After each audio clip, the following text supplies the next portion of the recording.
Brigman, hi, Mr. Red. I'm glad you got the refund, although I still think you should have stuck it to them.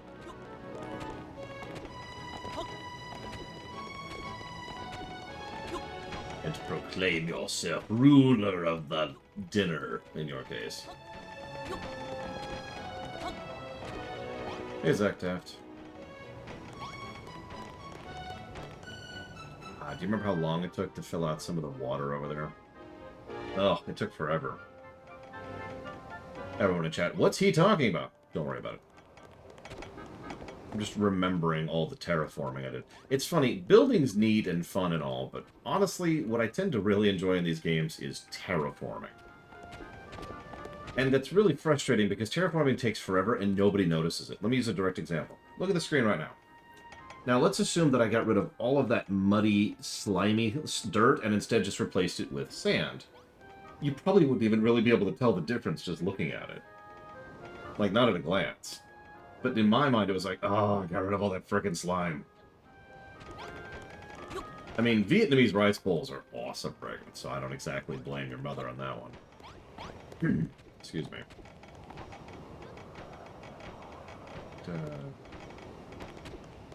What's taking so long here, people? Get to work. You useless slaves!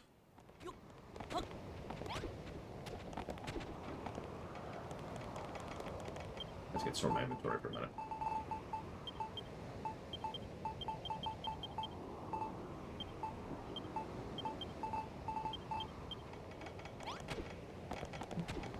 Delicious cucumber. And tomatoes, God. So, one of those things that will probably never happen, that I really would like in my life someday, is to have my own little plot of tomatoes. Oh, don't mistake me, I would grow all kinds of food if I could, but no, I want a plot that is just tomatoes. I will eat tomatoes raw. I love tomatoes.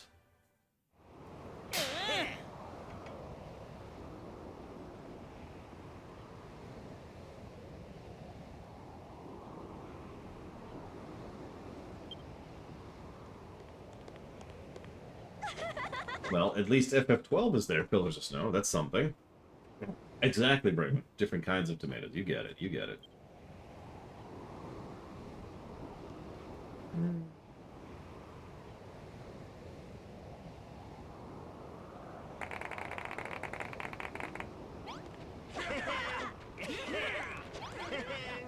We did it! Except, wait. We didn't. We need to do the final step.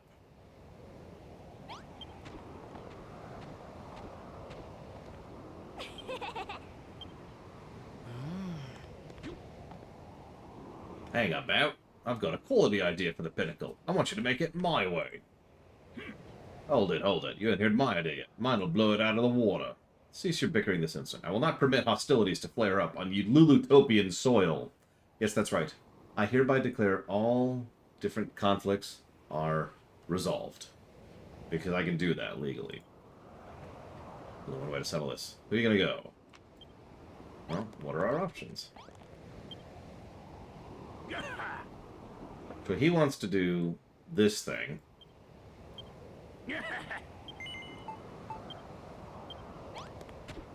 He wants to do this thing.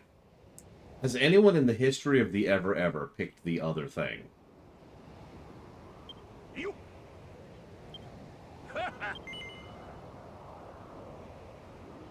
Not today, because we're going with the good one.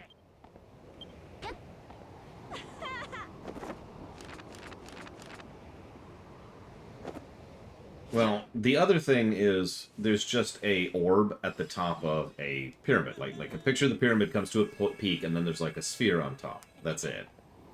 It's neat, but that's it. This thing is a tribute to Goldilocks and looks like a giant golem flexing on top of the pyramid. There's no contest here. It's amazing. Majestic. Perfect! The Federation of the Fiery Forge. So. I literally don't know anybody who's picked the other thing, Brick. I'm not joking. So So it looks like we're literally just waiting for them to finish. So we'll just chill for a minute. We could get some building done, but honestly, I've done everything I want to. We need to get on with Island 3. Oh, you know what we could do, actually? Hang on, there is something we could do.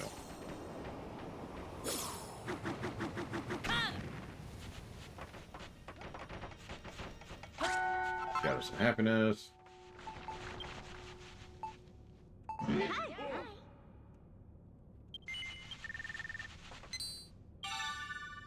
I did enjoy my lunch. It was a smoothie made of stuff. I know, very complicated.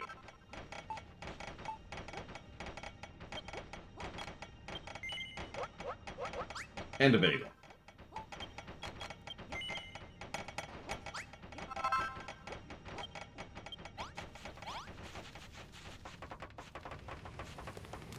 Well, this smoothie had kiwis, strawberries, pineapple, and protein powder in it. So, I'm pretty happy with it.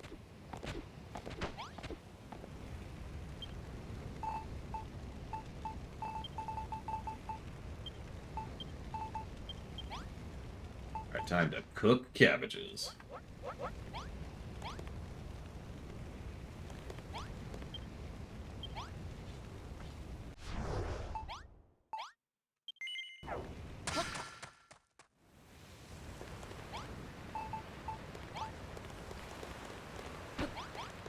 And time to be pragmatic.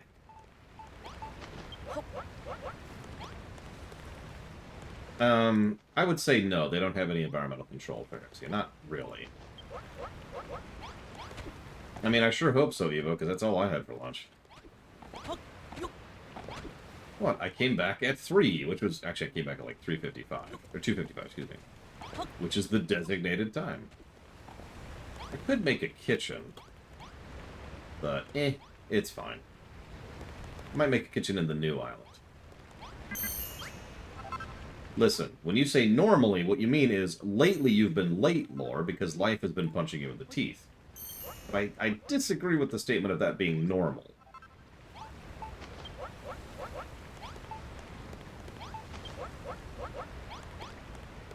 Because, damn it.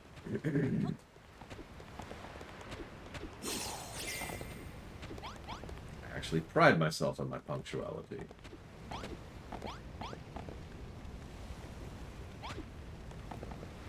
It's okay. I found someone, and she was like, I punch you. I was like, ah.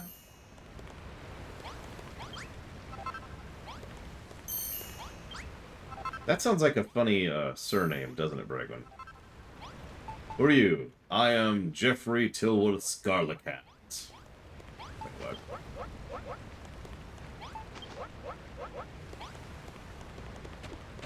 No, what's your name, though? I just told you, Garlicat. Okay.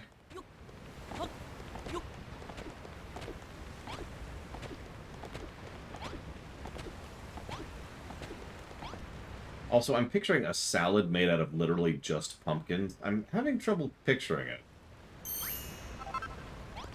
Let me guess, Mr. Red. You made a salad out of just pumpkins.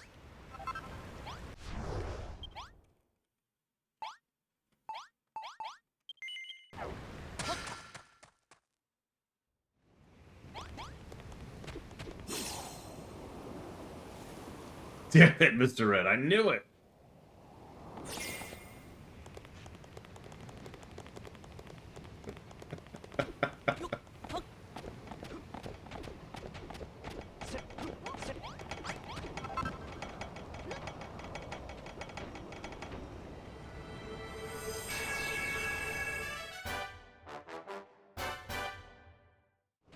Oh my god, Ross. So what was in the bag? Oh, you lot, come here and wrap up your minces around this beauty. Very good, very good. What, Mr. Red?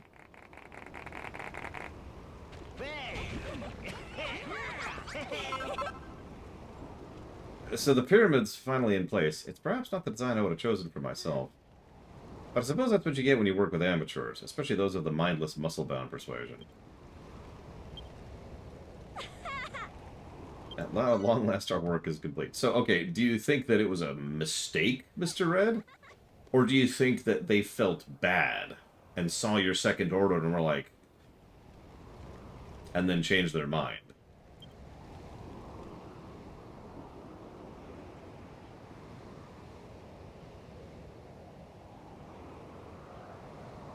Can I get some flexes in chat, by the way? In honor of Goldie Rocks. Yes, lore flesh! Crikey, that thing will put the punches in, no doubt about it. Look at the size of it. With this one building, we've changed the scenery as much as Furrowfield did. Hope this doesn't attract the children of Argon.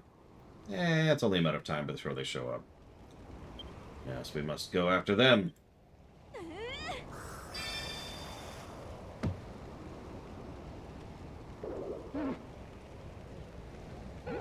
Another challenge complete. Good look at that. A mini medal. Woo! 2 more and we get the Transformatrol. I might actually go ahead and grab that. I mean, people tend to be really absent-minded, especially while on the job, Mr. Red, so... Oh, Geolysis. I know how you're feeling, but with the children of Argon on the horizon, we need to think about how we look to the future. We need defenses. We need soldiers. We need to go to a new island.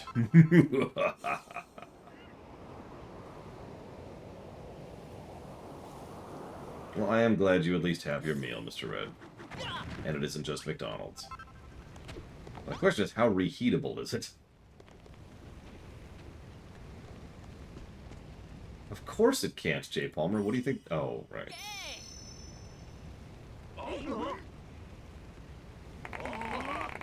No, Blade Trip, that never happened. What's really funny is I know when I put that game in that case. It was years ago. I put the game in that case. In fact, if you give me a minute, I could probably tell you exactly when I did that, because it was a long time ago. You can feel the power of creation soaring through the island. Before long, this place will be a paradise that the legendary builder would be proud of. Great news, the Empire of Evisceration will be... What's going on? Slow dialogue. Perfect time to look up crap. What ails you, mighty Malroth? Does something cause you pain?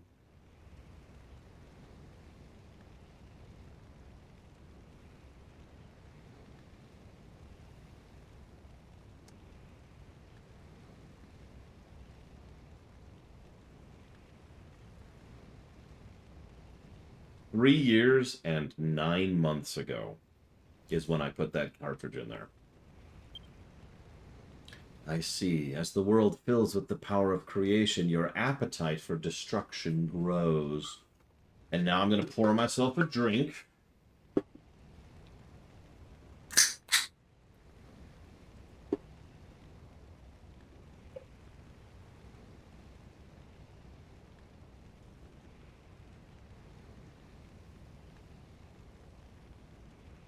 Like a month, Jay Palmer.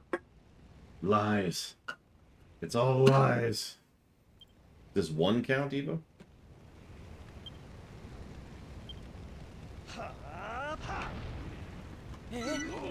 Malroth becomes stronger. The day you will lead this world to its salvation draws ever closer. Look, I could go get more, but I would have to literally pause the stream to do so.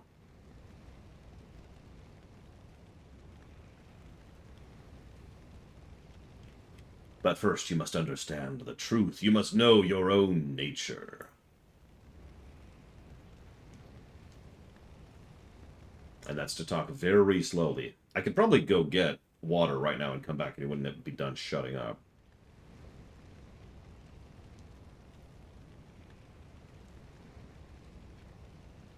You must become the god you are. The god of the new world. You alright, Malroth? Is something the matter? It's nothing. Fine. You look more than fine to me. You know when you nearly set yourself on fire before? I think I saw your muscles bulging a bit bigger. Get in. Even better for keeping the monsters away from me. You will keep them away from me, won't you? Promise me you won't let them touch me. Right, well, I think it's time you head back to the temple. If you ever need me, you know where I am. As for us, I reckon we're going to be sticking around for a while. We're quite taken with the place. But don't worry, we ain't going to ask no more favors of you. You're free to build whatever you want. Which in this case will be nothing.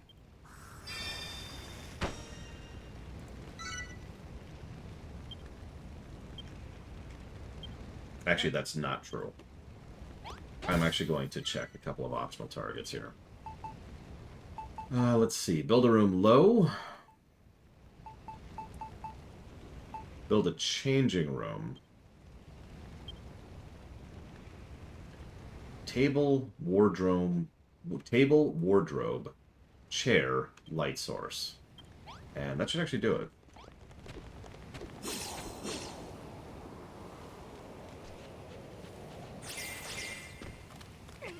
I agree, Dame Celeste. There's some really good aesthetics here. And of course, you gotta have the central pool. Obs. Okay, please don't kill me while I'm doing this. Malroth? Malroth? You're gonna defend me, right? Right? Okay, hang on. So I'm gonna need... I can have infinite doors now, because I have infinite iron and wood.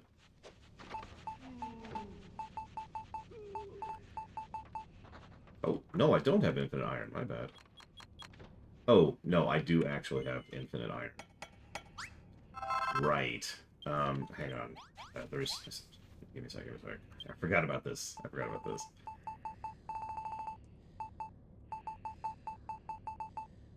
Let's make...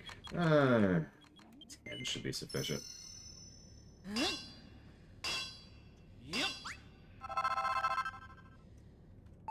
Okay.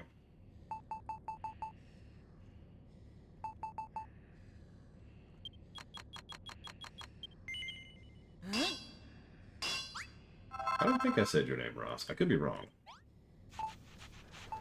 Because I am very stupid.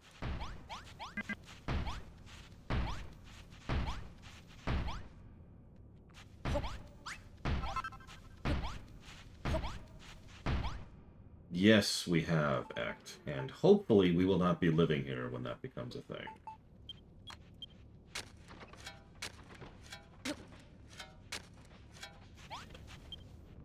So let's produce 5,000 silver, 5,000 iron. But once again, kind of tying back into what we were talking about earlier. There's plenty of things right with the country we live in, and there are such a thing as good colleges in this country.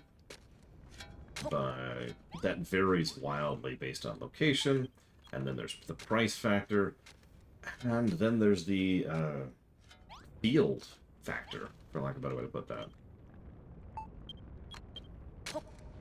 Like, we tend to have really good colleges for medical stuff, for legal stuff, you know, stuff like that, and sports, obviously. But if you want to go to college for certain fields, which I will not name here, it's a little bit more hard, you're a little bit more strapped for choice. Now, there are good colleges for most things, but you can see how your choices become more limited, both based on geography and just based on money.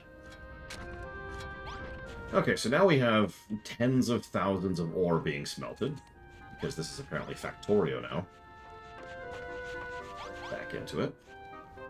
Computer programming? I would argue that there are no good IT colleges in general. But that's different.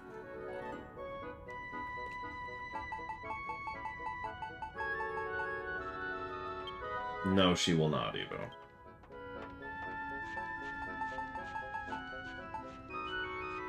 That's another thing.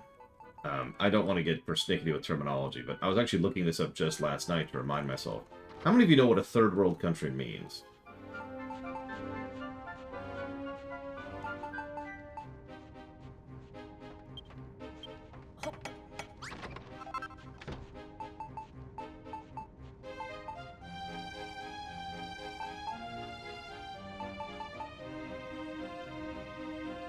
I am not aware of them, Act. No, I'm sorry.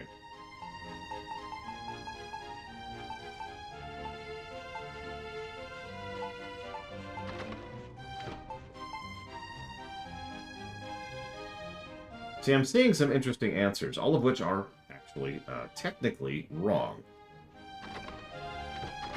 Bingo, Act. A third world country is a country that does not follow the United States or the Soviet Union. That's what a third world country means. It kind of started drifting into cultural consciousness as a word to mean poor country because propaganda. If you aren't following the states, and if you're not following the Soviet Union, then you are a poor country. Now, obviously, there's a lot of reasons why that's not true, but you get my point, right? Now, I'm not trying to say you're inaccurate because the common parlance is third world means poor, second world means good, and first world means great. But I kind of dislike that terminology. Actual economists don't use those terms for very important reasons. There's lagging economies, there's developing economies, there's developed economies, and there's actually more great. There's like 7 categories, which work a lot better, in my opinion, than first world, second world, third world. I'm not actually coming after you on this, Ross. It's just, I literally was looking at this up last night because it was in my brain for unrelated reasons. And I was just refreshing myself on some of those things, and it's just like, damn. But anyways, so yes, no, I don't think the United States is a developing economy. I just think it's a mess. And I do. I'm not going to, lie about that. I think our transport economy is a complete mess. I think our traffic infrastructure is a joke. I think our internet infrastructure needs a complete overhaul. I think our power infrastructure needs a complete overhaul. I think our water infrastructure needs a complete overhaul. I think our political system is one of the worst democracies in the world. Yeah, I can keep going down the list, but at the same time, I could sit here under lighting with air conditioning while playing a video game while streaming it to the world, right?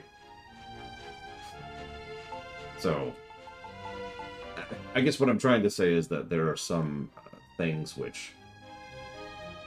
I'm trying to not be linear. I'm trying not to be simple in my terms. That's actually what I'm really trying to say. Rather than just saying, oh, America sucks, which I actually get sick of too, by the way, Ross. It's more like, we don't want to live in this country anymore. That's really all it is. England, you know what? Actually, I'll agree with you, Lord Vermont. We are the second worst democracy in the world. In terms of the election system is actually what I'm specifically referring to. The system by which we determine who governs us. Where's the goddamn dresser?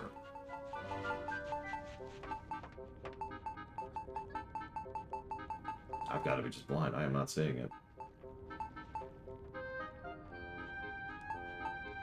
No offense, Britain, but your voting system is garbage. Hilariously, just wildly non-representative. There it is.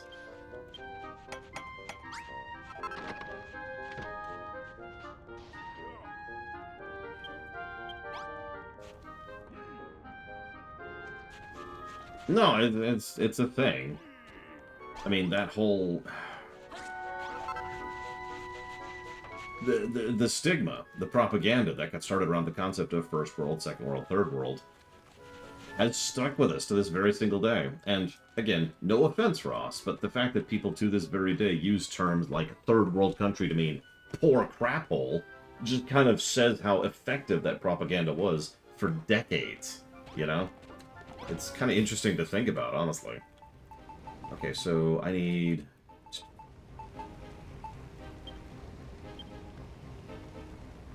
a wardrobe and a chair. That's what I need. Yeah, no kidding, wait at all.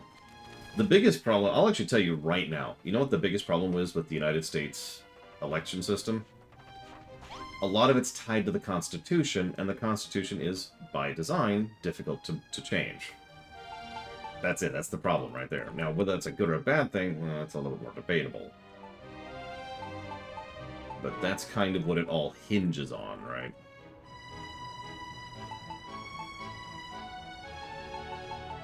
I don't even see it here. I know, Dame Celeste. There's so much of it. Okay, let's get a chair going while we're at it.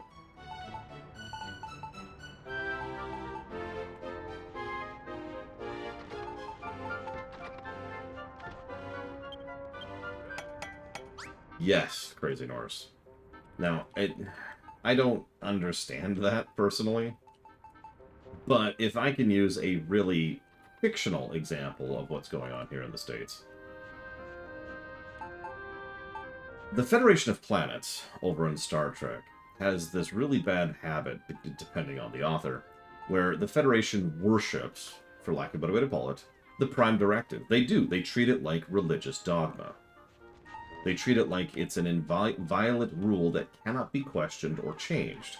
And the distinction here, and this is important both legally and in terms of implementation, is they treat that as if it's the source of all their other policies, rather than the result of all their other policies. If you ever heard me use this phrase, you've heard me say, it's the beginning of the sentence, or I'm sorry, I'm saying that wrong. It's the end of the sentence rather than the beginning of the sentence. And the Prime Directive is awful for a lot of reasons, but the biggest reason by far is the fact that it's the end of the sentence. Sell 50 items? Jesus Christ. Okay. Yeah, honestly, screw the Prime Directive, but you get my overall point.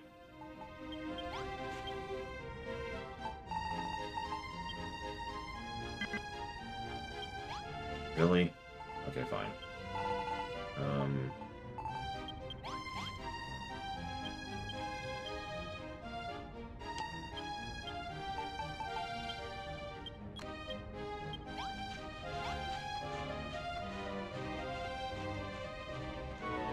Yeah, no kidding, act. Exactly, Crazy Norse. It's like and just, what I find funniest about the Prime Directive is for the longest time, I assumed, maybe I'm an idiot, but I sort of assumed that most people agreed with me about the Prime Directive. And then I discovered something called the Internet. I don't know if you ever heard of it. I have had so many people argue in favor of the Prime Directive, even as it's applied in the bad episodes, for years. Like, to this very day. My personal opinion. In my opinion, the worst application of the Prime Directive ever is in Season 7 of TNG. It's the episode with the planet that's going to be wiped out because of stuff, and they know it, and they know it's coming, and they have all kinds of tools available at their disposal to stop it, and to relocate these people, and just do everything. Yeah, Worf's Brothers episode. I was trying not to say that, but yeah, the Worf's Brother episode. And in my opinion, that is the actual worst episode of the Prime Directive ever. Because there's no moral question there. There's no, oh no, we're screwing with their development. There's no, oh god, maybe we're interrupting their life cycle.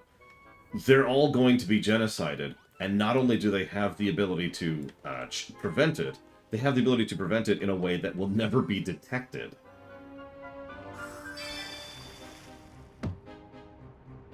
In fact, if they actually, the whole, I'm just going to give something away. Sorry, Eva, I know this is a spoiler, so mute me for like a minute. If they had decided to show up and think, oh no, these people are about to be freaking genocided, let's put some time and effort and resources into locating another similar planet nearby, get the holodecks ready to go, beam up the people from this place, get several ships going, beam the people up, transition them to the new island, beam them, or to the new planet, beam them back down. It's not going to be perfect. There's going to be new bacteria, there's going to be new viruses, new animals, new plants. But who cares? They'll be alive. Functionally, what they just did is they fled an island that was sinking into lava. I know that's a bad analogy, but you get my point, right? And we have, again, new landmarks, new weather patterns. It's still better than just standing there and watching them all be genocided. And I keep using that word because they were going to die to a single individual. 100% fatality rate. And it's like... yeah. And rather than doing it properly, someone has to do it on the fly as like an emergency fix, which is why bad things happen in the episode. That's the whole thrust of the plot of the episode. And for years, I've actually hated that episode, which is funny because if you watch my rumination, you know that actually once we get past the Prime Directive, it's actually a really good episode. But I'll never forget that application of the Prime Directive.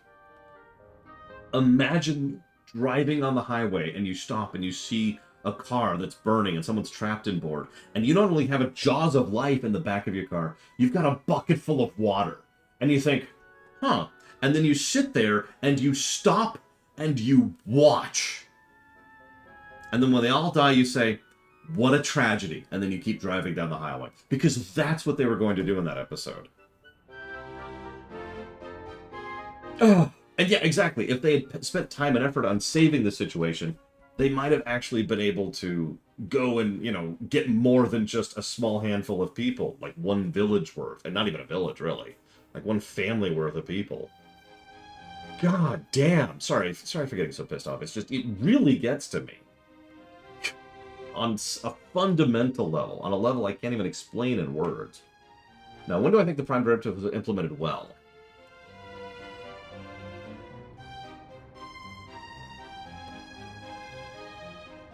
I feel like there is an example. You gotta give me a minute. Other than in TOS, which is... See, I don't agree with Who Watches the Watchers.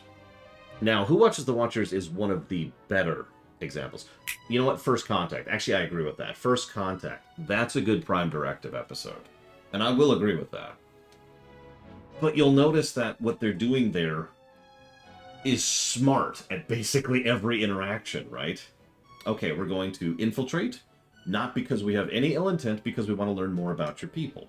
You are an up-and-coming race, which is getting to the point where you might start entering the interstellar society. So we want to know as much about you as possible before doing so. I've said this before, and I'll say this 1,000 times. Spying is not evil. So we're going to spy on these people. And it even sounds like a dirty word when you say it, doesn't it? We're going to spy on these people. Okay. We're going to learn about their culture, learn about their politics, learn about their economics. Let's see how they go. Let's see how they do. Oops. Something went wrong. Shoot. Okay. Damage control. Okay, we got to rescue Riker. We got to contain the situation. We need to minimize how many people know we're here. Okay, things have gotten even worse because of some screw-ups. Damage control. We're going to go loud, but only to one person. We're going to reach out to that one person and say, hey, aliens exist. I'm an alien. Hi. Would you like to come on board my spaceship? And they're very honest and very blunt about the entire situation. And honestly, that's how that probably should be dealt with. At the end of the day, if I might be so bold, while obviously I am very anti-Prime Directive, what I'm really against is stupidity. Or, if I could play it more clearly, bad implementation. Because using your brain and implementing something carefully and properly and with nuance is the solution to 99% of life's problems. Seriously, think about any situation in any category ever, and think about how easy it is to explain that what went wrong was because you didn't do it right. Or you didn't bother to do it right. Anyways, so why is Who Watches the Watchers not quite that good? Well, first and foremost, the Picard preaching scene really bothers me. I've talked about that before. I talked about it in the rooms. I will talk about it again at some point in the future. It's literally like the episode pauses for 2 minutes for the writer to just get up on a soapbox and say things through Picard's voice. The rest of the episode is actually, honestly, pretty decent, and I noticed that during the rumination. But that one scene sticks out like a sore thumb. No, I have not, Crazy Norse. Interesting approach. So, that, you know, if we eject that, if we completely remove that from the situation, I would say the biggest difference between the two, and this is much more vague, loose kind of a definition. In First Contact, it felt like they knew what they were doing, they were on it, they were professional. it felt like they knew what they were. It felt like they were competent, right? Like this is not their first contact. With Who Watches the Watchers, it felt like they were scrambling. Exactly. It felt like, oh god, okay, quick, okay, we gotta beam them up. Okay, get rid of this memory. Oh, it doesn't work. Okay. Oh, now there's a religion. Okay, we gotta fight the religion. Okay, that didn't work. And the tone is completely different between the two. I do still agree with you. I think Who Watches the Watchers is probably my second favorite PD episode. But you can see why I put First Contact above it, right? Mini battle. Cause and effect? I'm confused by that question, Jay Palmer.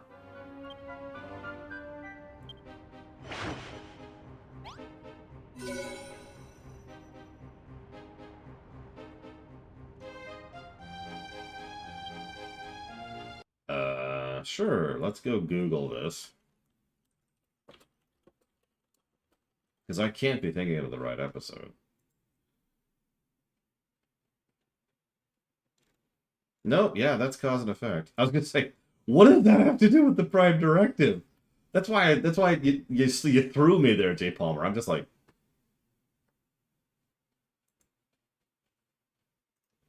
hi, Evo. Yeah, sorry, we ended up spoiling 3 episodes of TNG, which you have not seen, so I'm glad we did that.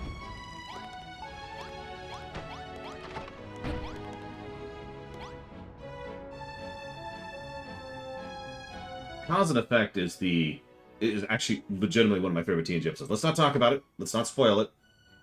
There are at least 2 people in chat who have not actually seen it. Does TOS do the Prime Directive differently? Yes and no. So here's the yes. Originally, it was actually called the Prime Directive of Non-Interference. And if you're wondering what the difference there is, let me put it to you this way. You know how... Oh. Hang on. There we go. Worrisome. So you know how, I don't know how to... The way that later, oh god, symbiosis.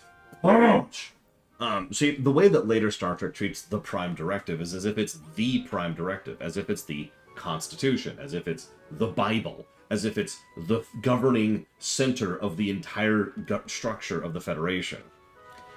But back in TOS, they originally called it the Prime Directive of Non-Interference. That's where the term comes from, actually. In other words, it was one law amongst many, right? It was, over here we have these additional set of laws dealing with first contact orders, and one of them was the Prime Directive of Non-Interference. It was how they were supposed to handle new contacts. Now, they only brought this up like 3 or 4 times, but each time they did, that's how it was handled, and honestly, it was handled really well. They even talked about having teams of people whose job it was to acclimate and to deal with accidental, like, contamination problems. And then there's the episodes Gene Roddenberry wrote.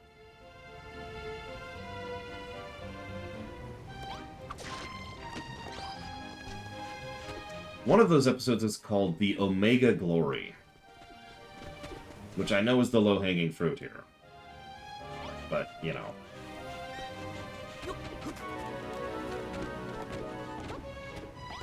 So,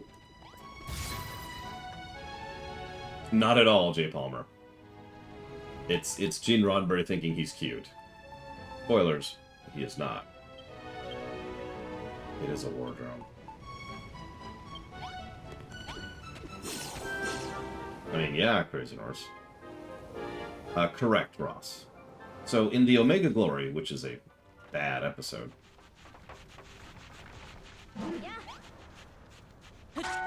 I don't even know where to go with that. It's bad. Can I just say that? Is that a thing I could just say? It's bad. So, the idea as it was played... No, don't watch Omega Glory. Don't do it. Don't do it. The idea is that's when it became a religious doctrine. And what was happening, and I know I've talked about this before, what was happening is the writers at the time were being political, which is very, very common for writers in all of fiction. I do that. Evo does that. Savacon does that. Mr. Red does that. We all put our politics into our stories, even if we don't mean to. What tends to irritate me is when a writer gets up on a soapbox, and when the writer treats their particular view as if it's absolutely correct, and they tend to cheat in order to make that true, like the aforementioned Who Watches the Watchers thing I mentioned, or several Voyager episodes I can mention as well. So what they did was they were upset at something called the Truman Doctrine, which, bonus points if you've never even heard of that. It was a policy of deliberate interference in order to curtail foreign powers, also known as a Tuesday back in the day. But there were a lot of people who were very upset at the Truman Doctrine. With valid reason, I feel like pointing out, the Truman Doctrine was trash. But the Truman Doctrine, they were so upset at the Truman Doctrine that they made the Prime Directive an entire founding principle of how super amazing awesome it, how it was the Bible, how it was the principle of all life, specifically in order to put forth how upset they were at the Truman Doctrine. Now, if that sounds crazy, let me go ahead and put it to you this way. How many times have you seen in the modern era someone get really pissy or upset about something that's honestly very minor? Yeah, I know, I'm throwing stones in my glass house. But then they do something that I don't do, which is they say, I'm going to do something way contrary to this, way contradictory to it, pendulum, away from it, just to spite that concept. I don't want to get too political. In fact, I hate to use this as an example, but it's an immediate example. How many people did you see that went out of their way to buy Hogwarts Legacy to spite people who were saying that, you know, please don't buy this game, or you know, J.K. Rowling's a disgusting human being, or whatever, right? It's that kind of a thing. That kind of pendulum of thing is pretty much always bad, and pretty much always wrong. Which brings me to the Prime Directive.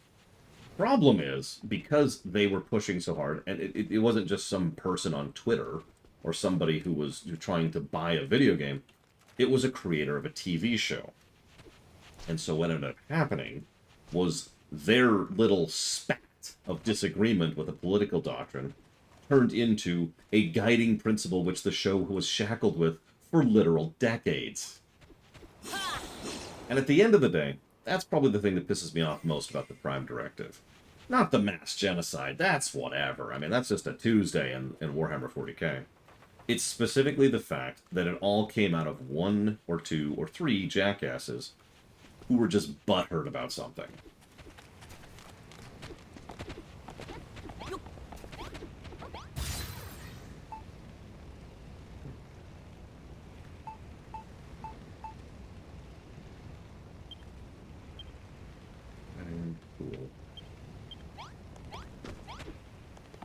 Cool. Exactly, Ross. Exactly.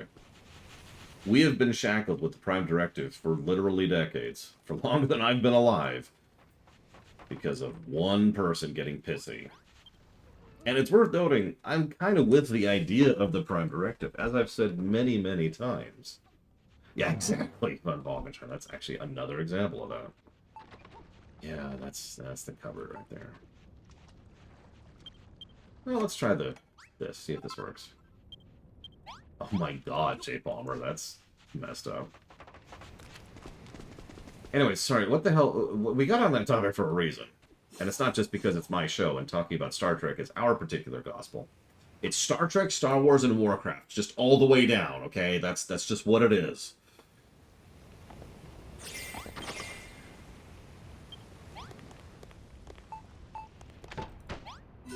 There we go. No, that makes perfect sense, Ross. I mean, the Prime Directive of non-interference will, thank you, Von Balkenstein, will continue to exist in the Trek rewrite. But it will be the Prime Directive of the non-interference rules, not the central guiding document by which the entire Federation is birthed. Right. Symbiosis, that's what you're asking me about. Symbiosis might qualify for Lamentation status. Symbiosis is a perfect example of Star Trek underthought. Yay!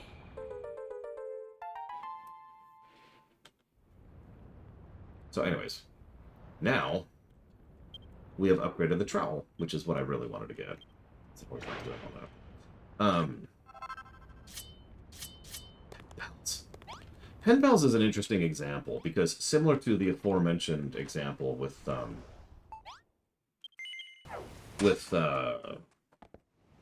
god, Worf's Brothers episode. I can't even think of the name of it. Similar to that episode, the Prime Directive is just there, and it's irritating, and it's frustrating, and it's stupid, and then it gets out of the way, and then we get on with the episode. In both episodes, it's like a relatively brief stopover of, hang on, we gotta pay the Roddenberry tax. Okay, now we can get on with the episode. By the way, fun fact, both episodes involve the Picard insisting we don't get involved. And in the process, the situation turns out worse than it otherwise would because they weren't prepared for it, instead had to scramble at the last minute to deal with it. I think it was Homeward. God, I bet, Bragman. That. Symbiosis. So, real quick, for those of you not aware, the episode of Symbiosis is the episode where there's a drug-producing planet, a narco state, that's actually the term for that. And then there's a drug-receiving planet. The first planet's entire industry, the whole planet's industry, is geared towards producing one drug. Now, if you already have, if literally you already have questions and concerns, don't worry, it gets worse from there. The second planet's entire planet are all 100% universally addicted to this drug. No, I know, you have more questions. Let's move on. So then there's the fact that there's one spaceship that these two planets have between them.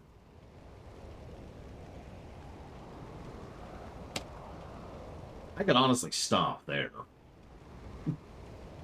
Because... yeah, anyways. So, point being... One spaceship. The long and the short of it is that this is a terrible Prime Directive episode. Because what happens, and I mean this, because what happens in this episode is Picard is like, I am limited by the Prime Directive. I cannot interfere in this extremely evil circumstance. Like, okay, I'm just going to be real. Narco states are evil in general. Let's just get that out of the way. But this whole planet is full of people who really know that they have an entire planet of addicts, who they are abusing in order to live off of them, in order to profit off of what they produce. And they live this life of luxury because they produce this drug for them, and you get it, right? And yeah, they're not warp capable. They have spaceships, but they're not warp capable. That's the line, right? And yes, that's the episode where Yar says, "This is what drugs are." And so the Prime Directive, we can't get involved. However, we can't get involved, and it's treated like it's some big triumph that Picard has decided to doom these people to mass riots and mass suicides and probably eternal interstellar war between two planets because the Prime Directive. And there's this wonderful scene. It's in the Turbolift. I remember this distinctly. It's when Crusher is obviously pissed about this whole situation because she has a heart and the capacity for human empathy. And Picard stops the thing and gives a speech about how we cannot know the consequences. 100% of the time, every single time a more developed nation interferes with a less developed nation, the results are disastrous. His words, not mine.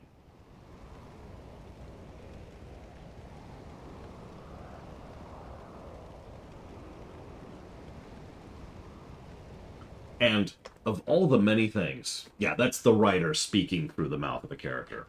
Much worse than the Who Watches the Watchers example. Because Picard gives like 3 or 4 speeches like that in that episode. But what really pisses me the most off about it is it's an attitude that I hate down to my very core. You know the one, we've talked about it before. You just need to pick yourself up by your bootstraps. We're not supposed to help each other. Not at a personal level, not at a group level, or a company level, or a national level, or a species level. You need to pick yourself up by your bootstraps. And that is effectively what he's saying there. If you don't survive, you weren't meant to.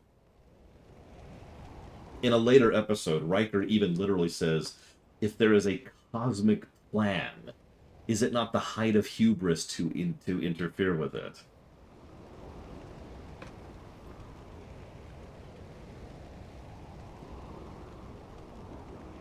I know, right, Act?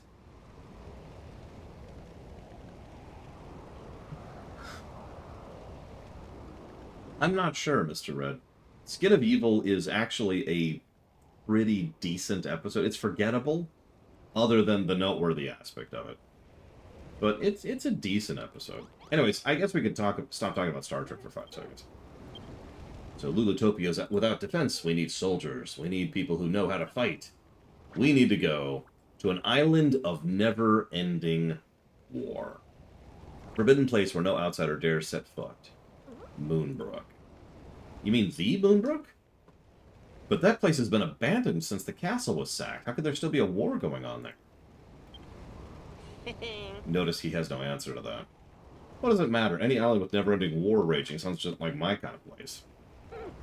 I'd rather not send you whipsnappers into such a dangerous land, but I don't know of anywhere else where you'll find the fighters you need. If you're still willing to risk life and limb, have a word with the captain. Yeah, I know, right? One long side.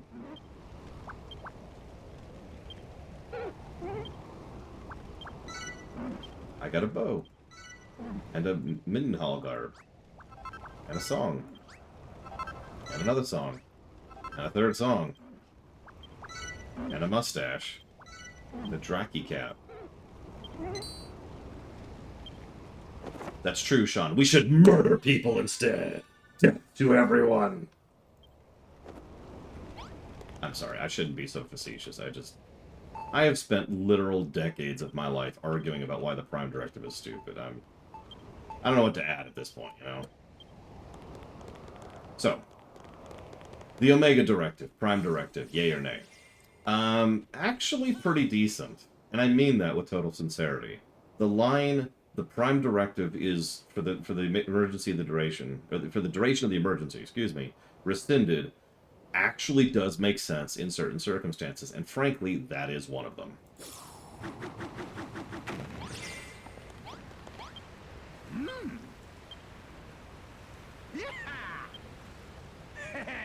Now, having said that,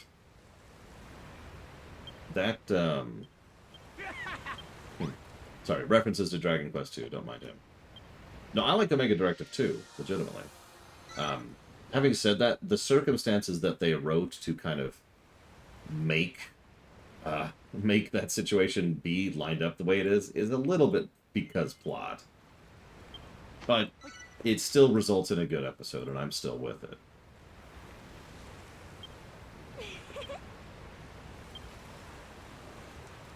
Anyways, so we're going to go to Moonbrook. I'm fine. I'm made of sterner stuff than you weaklings. Alright. We'll be fine. No, I agree. It was a decent showing of Janeway. She started off like, I need to deal with it by myself, on my own, with nobody else. And it went really badly for her, because of course it did. Then she finally actually opened up to people, and it's like, okay. What do you think of this, Hargon? This world was once barren and bare, but now it hums with life. It may be nothing more than an illusion, ready to shatter at a moment, but there are still things here that I believe in. Like the power of the humans and the power of creation.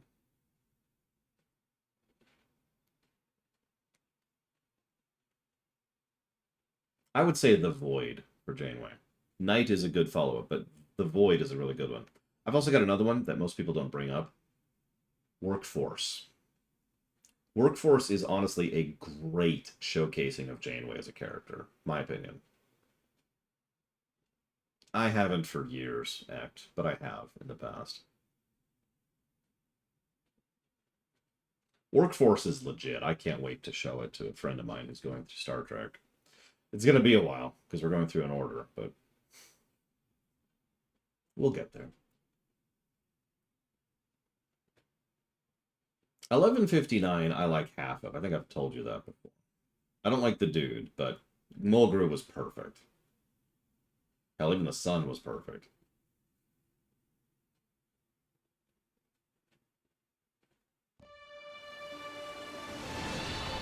So, I'm going to give this away. This is technically spoilers for Dragon Quest II, but as we've talked about, it's okay to spoil something that's an immediate predecessor to something you're covering. That's, you know, within the bounds of acceptable spoilers, right? So this is a direct sequel to Dragon Quest II. Moonbrook was a castle that was sacked and destroyed by the forces of the Children of Hargon during Dragon Quest II. It was abandoned. That's all I'm going to tell you for right now, but there was a king that was involved, there was a princess that was involved, and a couple other things we'll cover later.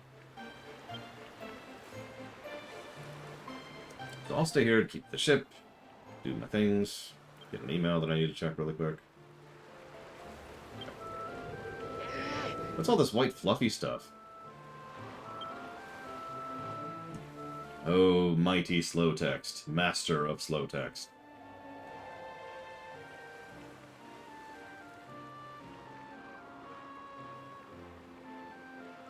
This isle abounds with death and devastation, the perfect place for you to realize your true potential.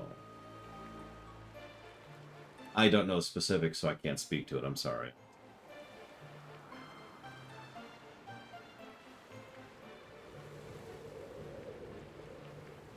I did it, Bregman! I win. Power.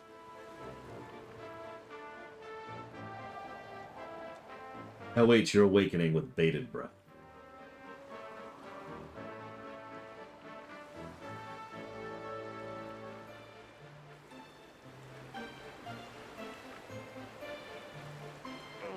That voice again. Who is it? What do they want? I mean, your island looks way better than mine, bro. What in the world do we have here, then?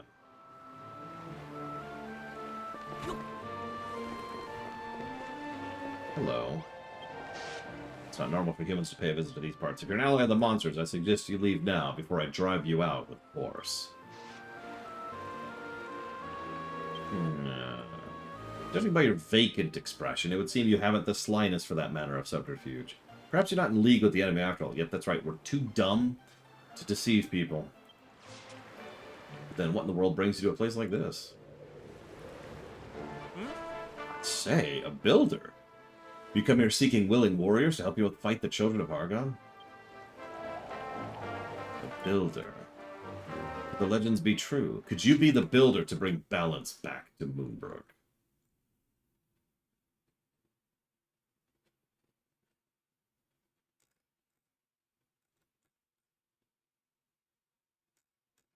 Yeah, I could see Rocket saying that.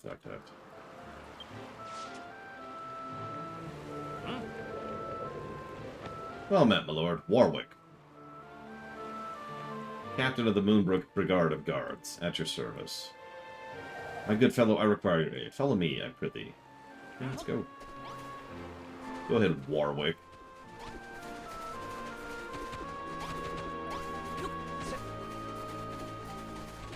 Wait, we have to murder a bunch of sand people? Sign me the hell up! Oh yeah, hang on. One second. For no reason. No. Stop. Oh my god. There we go. I have poison in the pot.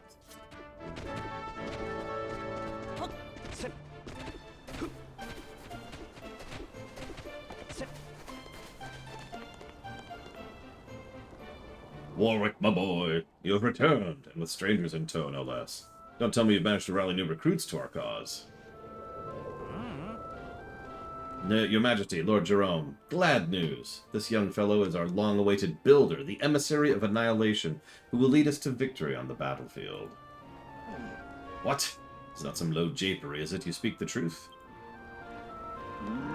Do not be deceived, Your Majesty. Come now, are we to believe this dull-eyed simpleton will lead us to glory? How much longer must we hide here like rats? I want nothing more than to take the fight to the enemy, but we are powerless to do so. Look, Crazy Nurse, I can't pick up lava yet. Who's this emissary of annihilation? Who's the enemy we're taking the fight to? Help! Of course, Anessa. Help is at hand. My boy, if you are truly a builder, I have a favor. An official commandment from the King of Moonbrook. The mighty warrior you see stricken before you is Anessa, general of the Moonbrook Brigade of Guards. She faced a pestilential fiend in battle and now lies racked with poison. I can fix that. Poison, poison, poison. If you are who you claim, you should be able to make an anecdotal herb. Okay. That's right, an anecdotal herb. It's an herb that you've heard of, but only secondhand.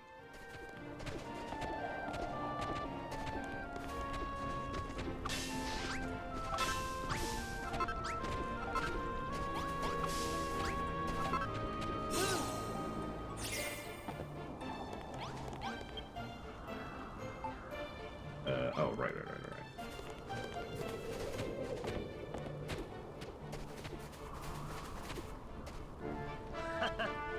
Yeah, okay, fine.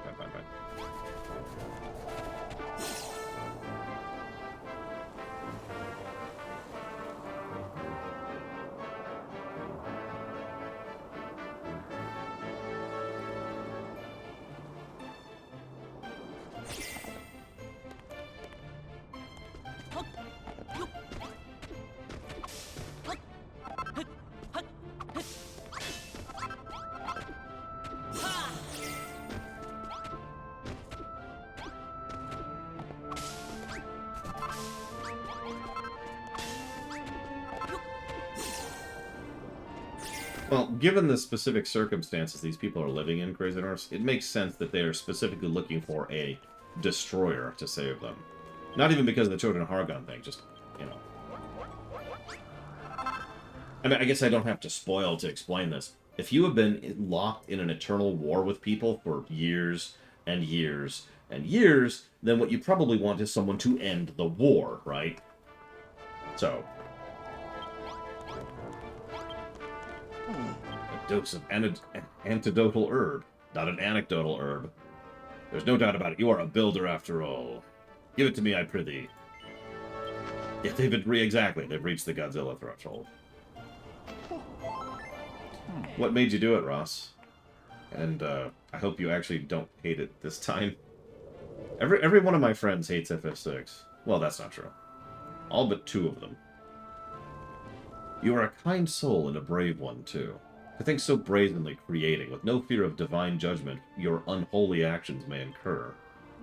Such is the life of a builder, I suppose. My people were true followers of the Children of Hargon. We would never dream of embarking on such a sinful course. Don't tell me you lot have fallen for that rubbish, too. If you're on the same side as the cult, who are you fighting against?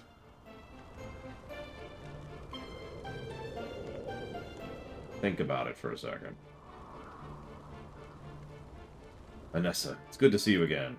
Now that is an attractive woman, by the way, right there. Look at her. Look at her! Waifu. It is all... That's not true. It is all thanks to you, your majesty. Had you not cured me with that antidotal herb, I fear I would have perished. But where in the world did you find it? And who are you? Listen, I know you're very pretty, and you're an awesome, badass general, but I only have eyes for Maroth. Okay, there we go. You made me the medicine. It seems I owe you my life, builder. When those accursed monsters tore down the castle walls and took up residence in the ruins, I thought our fight was over. Interesting. I dare not to dream that a builder would soon appear, the emissary of annihilation sent to us by Holy Hargon himself. Indeed, thanks to you, my fight, our fight, is not over yet. But our position is still weak. We must reclaim the seat of power, the throne room of Moonbrook Castle. Come then. I know you'd love to join us, Anessa, but I think it's best you stay here and recover. I shall lead our new recruits into battle. Yes, you should make some medicine before we depart. Which I will actually do so. Yeah, that's one of the reasons I actually try not to talk up FF6 or anything, really, is because invariably it's going to color people's impressions, right? Like how we can knock out the snow, by the way.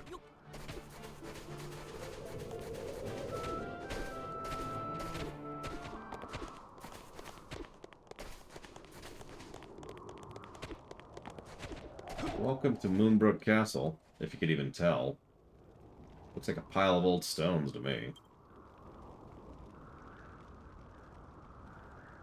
Oh, damn, Lord Hermon. Indeed, this was once a great fortress, but alas, the monsters have reduced it to ruins. What's eating you, Runner?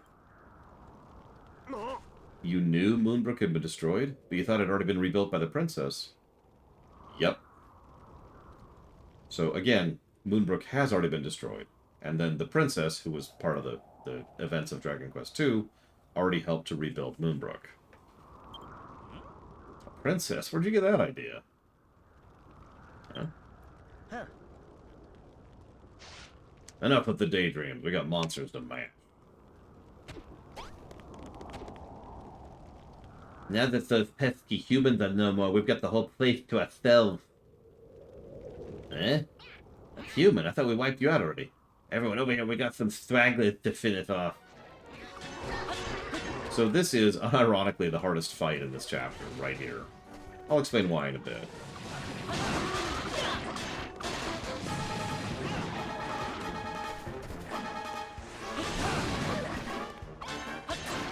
I mean, there's a reason the game flat out says, you should have some medicine before doing this fighting.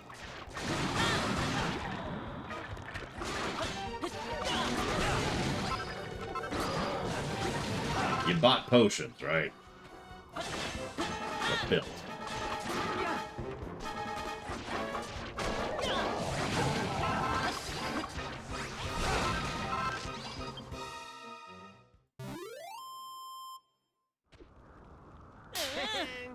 Yep, we're still rocking the poison needle because it still works. I yield. Honestly, you humans are so stubborn. You may have beaten me, but our army's got the place surrounded. You'll never win the war. Keep fighting, just like the children of Hargon taught you. Let death and destruction reign here forevermore. Such is Moonbrook's destiny.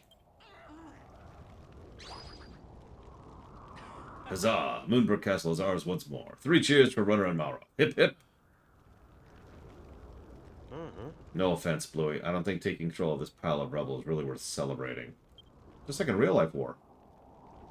That's as may be, but I say, you two, where did you learn such dashed, powerful weapons? Build them yourselves, did you, Runner?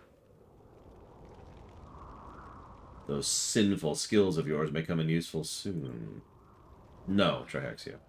Whose side are you on, anyway? If you're with the Children of Hargon and so are the monsters, why are you... Bravo, soldiers. You have banished our beastly brothers, and the castle is back in the hands of its rightful owner. We owe you and Malroth a great debt of gratitude. Our fight may yet rage forevermore, as Hargon wills it. Yeah, so the game will take a little bit longer to explain it out, but you get it? We of Moonbrook understand it as our duty, our destiny, to continue to fight, as the Children of Hargon decree.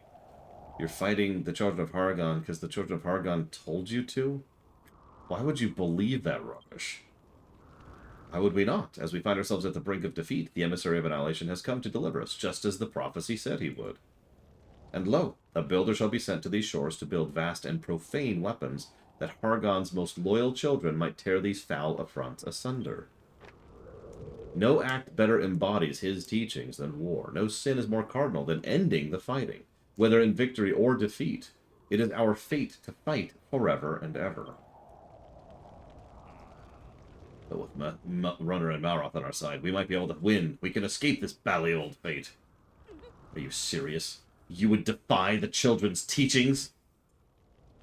Gadzooks, Warwick. Never in all my years have I heard such poppycock.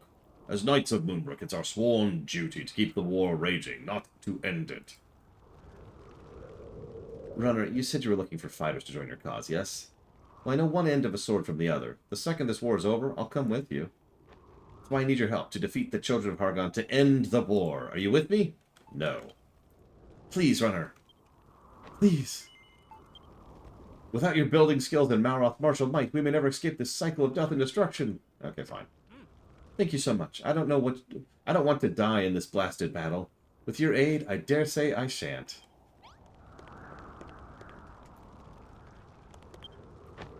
Runner, was it? Thank you for risking all to help us win back the throne. But allow me to be blunt. Neither I, nor Lord Jerome, nor His Majesty have any intention of winning this war. We are, and we remain, faithful servants of destruction. With that being said, there's little destruction we can wreak in our current sorry state. We do need your help. Our first priority is to rebuild the castle. We need a defensive position to muster our force and push back the enemy. The heart of the castle is the throne room. Here, take these castle wall. Build a barricade across the opening. Don't forget, the wall must be at least 2 blocks high. So, you can already kind of see the format of this particular chapter. Even though the castle is relatively small, you only really reclaim bits and pieces of it as you go. And, spoilers, the enemies will attack much more frequently here than in the other islands. It's a near constant thing. But, commensurately, you'll be given substantially more tools in your arsenal to go ahead and get rid of those monsters. It will reach the point very quickly where you won't be doing any fighting at all. They will. I love this chapter, with one notable exception, if it's not obvious.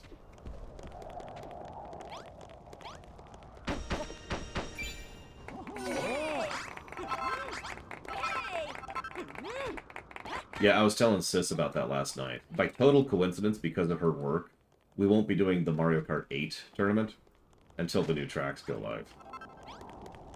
Very unintentional, by the way. It's just amusing. Just cleaning up a little bit. Impressive work. Our first fully fledged... I should use an accent first, so you always know it's a Nessa. Impressive work, Builder. Our first fully fledged fortification is complete. You call this a fortification? Runner can make 1,000,000 rooms like this with his eyes closed. You underestimate the strategic strength of such sound fortification, Malroth. Okay, maybe that's the wrong accent for her. When constructed correctly... No. No, I know. I'll do Warwick with a gnome voice, and I'll do her with a normal voice. Okay. When constructed correctly, walls built from castle wall blocks are nigh on unbreakable. The more we repair the castle with stout wall, the more we will be spared the monster's meddling, and the better we may prepare for counterattack. From this throne room, let us expand and fight back. Anissa and I trained together, but I could never match her when it came to strategy. If you're here to learn about the battle, you could do a jolly good deal worse than to learn from her. She says she has no interest in winning the war, but just wait until she sees all the incredible creations only a builder can bring forth. She may change her tune yet. There's like 60 new tracks, J. Palmer, and they are super not free. In any case, I must offer you my own thanks for fortifying the throne room. Here, my dear boy. A boon! Thanks. We can't... It's a 3DS game, Ross. Hold on, I sense something. Yep, we're already under attack. I told you. This is the war chapter. Of course we are, J. Palmer. Notice how everyone except the king is fighting? That's gonna be a trend. Smell monsters. Lots of them heading this way. We only just got here and the monsters are already launching their attack against us. This island really is a war zone. Are you all fixed to fighting them off? Yep. Let's get stuck in. Your Majesty, please remain in the throne room. Thanks to Runner's repairs, it's the safest place in the castle. The monsters cannot breach these walls. Everyone ready? Let's mess these monsters up. No, Lord Harriman. It'll probably be pretty obvious.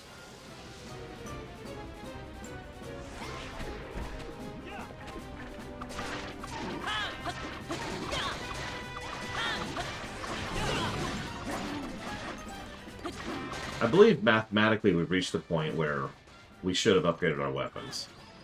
So we'll probably start actually using weapons on this chapter. Yeah, these are...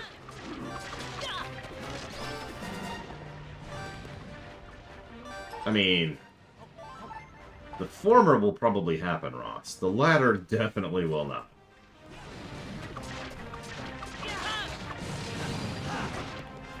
Yes, my niece is going to be playing Mortal Kombat 8 against me. Because I am a terrible uncle.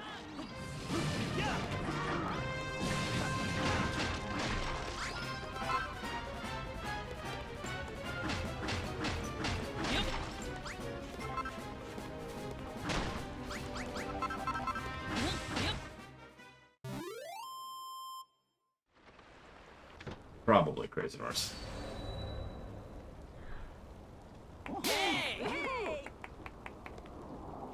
Looks like the monsters around here have got a bit of a backbone. This is my kind of place. Good show out there, Malroth. And Runner, your repairs protected His Majesty wonderfully well.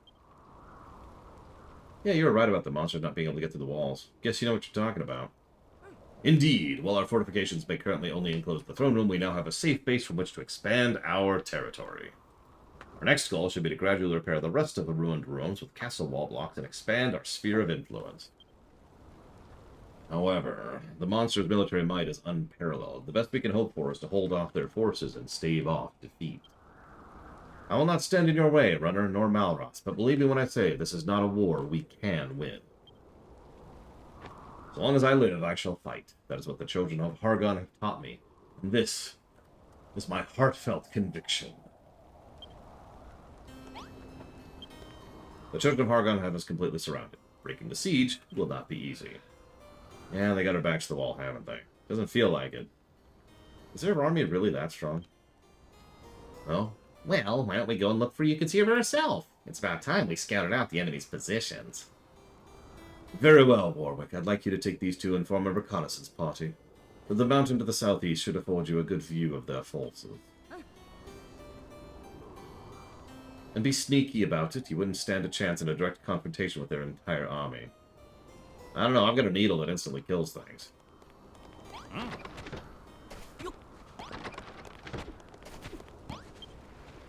While we're here. I'm gonna need these going ASAP. That is true, J. Palmer. That is true.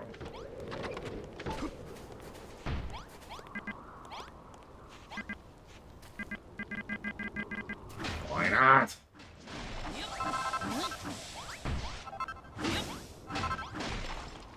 Oh, I see that.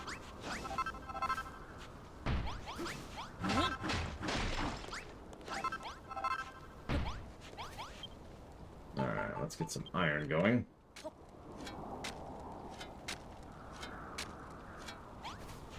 And let's get some silver going.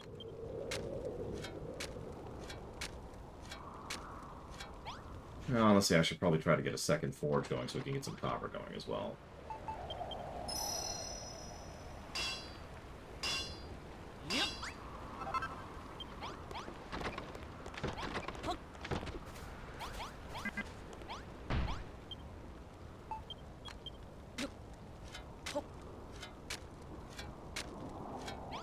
Okay. Off we go.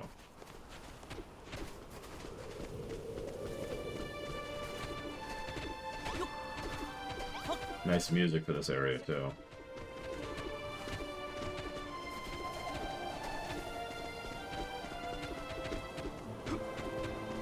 How was your chicken burger, Mr. Red?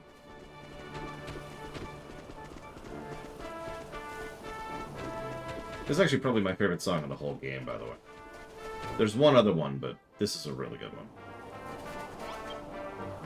So this is the lookout, huh? Look, over there. I mean, that's true, Mr. Red. So that's the monster's army? The one that has you besieged?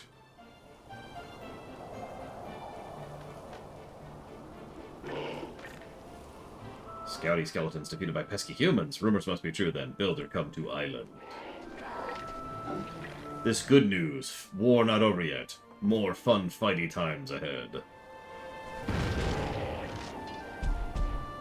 Break down their barricades. Beat them black and blue. But let them live. Fun, fun fighting. Forever and ever. Because they're apparently just the orcs.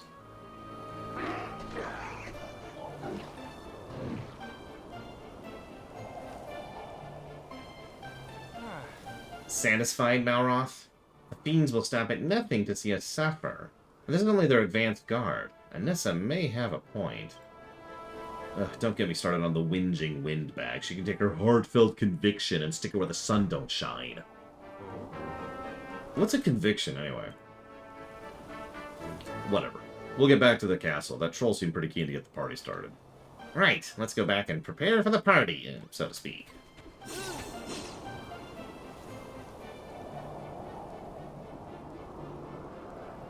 It's weird to see it in this state, isn't it, Crazy Norse?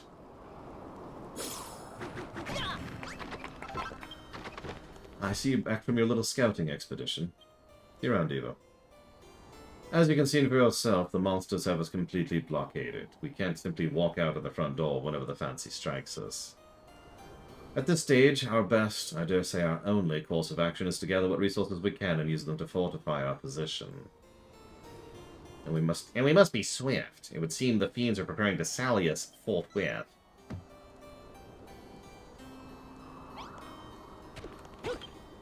There's still much work to be done in the castle. At present, only the throne room is fortified. Let's begin there and expand outwards. First things first. I think it best you move all the crafting stations you require into the throne room. What the devil? You intend to turn my royal reception room into a grubby workroom? I fear we have no choice, Your Majesty. We cannot effectively protect the builder if he works out in the open. All the rotten. So be it, as you will. Now, you'll need all these things. But keep your wits about you. The monsters could strike at any moment.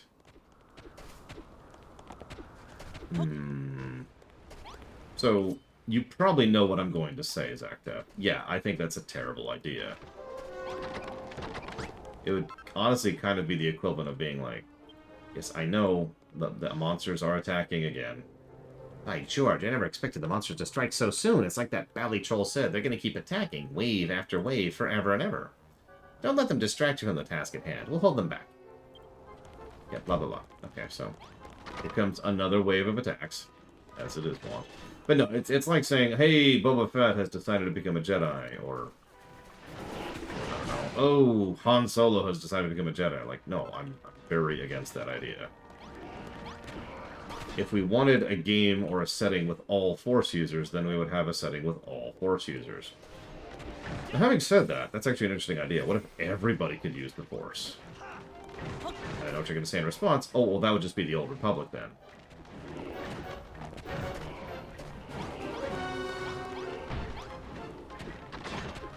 Yep, R2-D2 has become a Sith. Exactly. It's like, guys. I also agree that Sabine would be a terrible Jedi. She would be a good Dark Jedi, assuming such a thing was allowed by the rules of the setting, which at the moment they are not.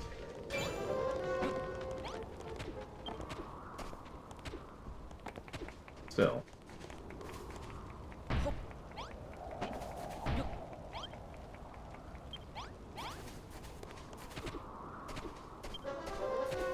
Notice the monsters have already attacked twice in the last couple of minutes.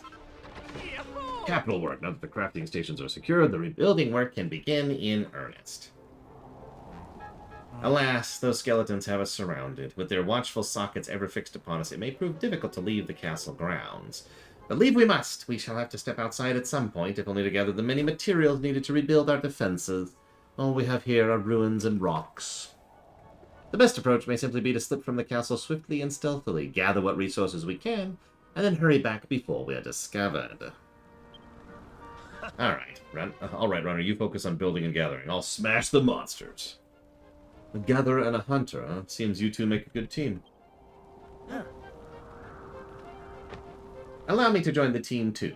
Balroth and I shall follow in your footsteps and keep the fiends at bay, so you can focus on fortifications. Hey, Mr. Ed, can you hear me right now?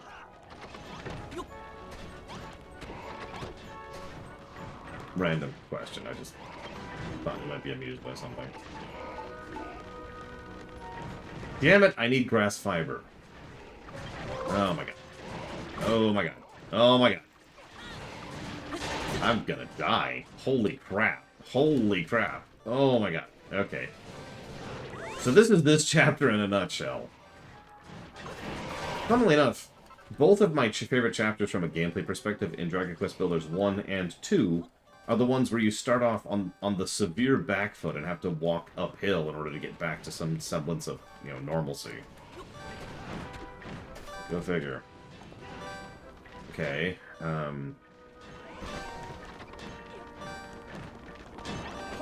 first of all, we're going to move this. It does kind of include 2.5, but not nearly to the extent of this one. Okay.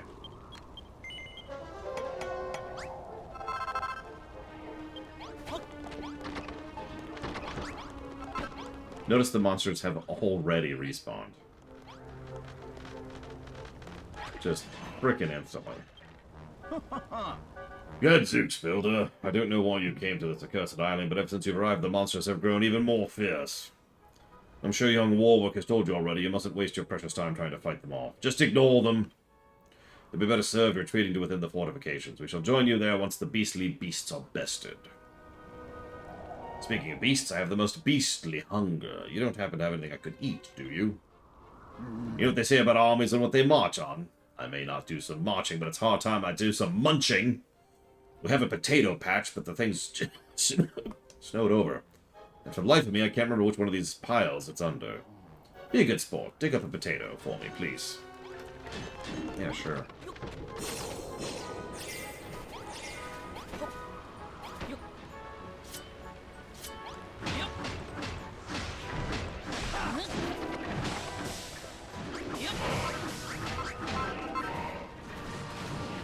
See, there we go.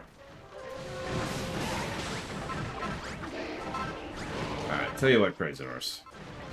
Yeah, potatoes are a wonder food for a friggin' reason. It's honestly bonkers to me how good of a food potatoes are. So, you know what I'm asking, Crazy Horse. If we're not going to do the poison route, what are we going to do? We gotta do something. We have time. We can think about it, but something to chew on.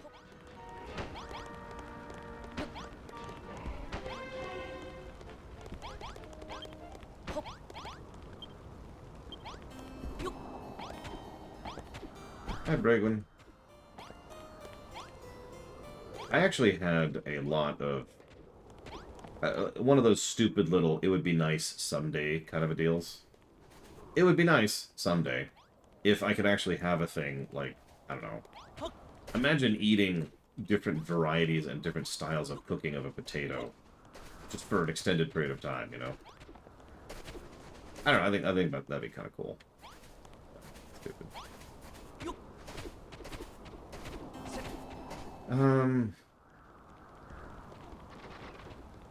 You know what, screw it. We're gonna go ahead and be boring about this.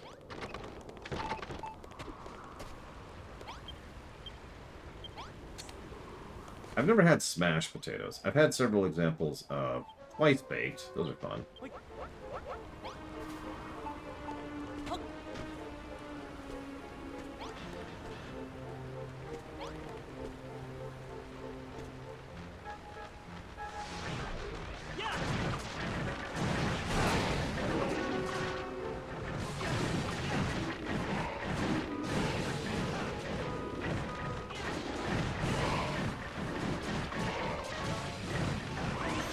Please don't damage the fireplace.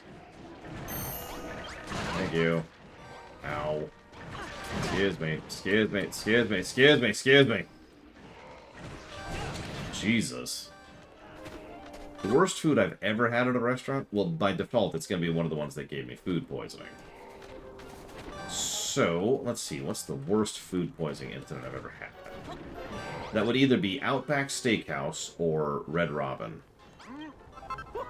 Is that a freshly baked potato in your pocket? Well, that smells incredible. Hurry up then. Hand it over. Absolutely delicious. Soft and fluffy with a rich, earthy aroma. Very much like yourself. I speak to your softness, of course, not your musk, but do not blame yourself. Your whole generation is weak, not just you. Grandpa? When did you get in this game? Many more soldiers than this survived the monster's assault, but they let their cowardice get the better of them. They fled the castle to save their skins. I've been fighting for 50 years now. It's all I know. So do not let me catch you trying to end this war. It's all too rare a thing to find one's meaning in life. I prithee, Builder, do not take that away from me. Ah, but I forget myself. You have done me a great service. I must be justly rewarded. Pray, take these with my thanks. Thanks. Yeah, so Red Robin gave me food poisoning twice. Same Red Robin, by the way. The first time is a fluke, and that's how that worked, right? We all understand that every now and again that kind of thing just happens. The second time, I never went back. Ah, Runner, I would like to enlist you in a certain matter. We're all wearied from battle and require a place to rest. I ask you to build us a bed and place them within the throne's room rolls. What? It's not enough you'd make a workshop of my throne room, now it's to serve as a barracks too. Please have patience, your majesty. For the moment, this is our one place of safety. Should we sleep out in the open, we may never wake up. Very well, General. Until the bedchambers are rebuilt, I shall endure it. Then it is settled. You will need these resources. Done! We now have enough beds for each other and to allow us to rest and recuperate after battle. And if any of us is foolish enough to fall in the field, laying them down in a bed will bring them back to their senses, which is a mechanic that's been in the whole game, but this is the first time they actually tutorialize that. We of the Moonbrook Brigade of Guards shall handle the fighting if you would be so good as to come to the aid of our wounded. Gadzooks, first he turned the throne into a workshop, and now a barracks. Have you no respect for his majesty? Come now, Jerome. At first I was a little perturbed, but needs must. One room will not satisfy our needs for long. We must begin to expand our fortifications. And we need more soldiers to boot. Ours is a noble cause. What the devil do we need to do to rally good men and women to it? What's that? Have we tried using the builder's bell? Do you mean that bell over there? It's been there for as long as I can remember, but I haven't the foggiest what it's for. Are you seriously saying that rusty old thing might have magic powers? Yeah. So you say when you strike the bell, people will be drawn to its sound from miles around and be inspired with the power of building. That sounds like just the ticket, but we cannot risk leading people into the maws of monsters. We must fortify the immediate area fast. In fact, perhaps it would be wise for you to drop a plan for the fortifications before you begin.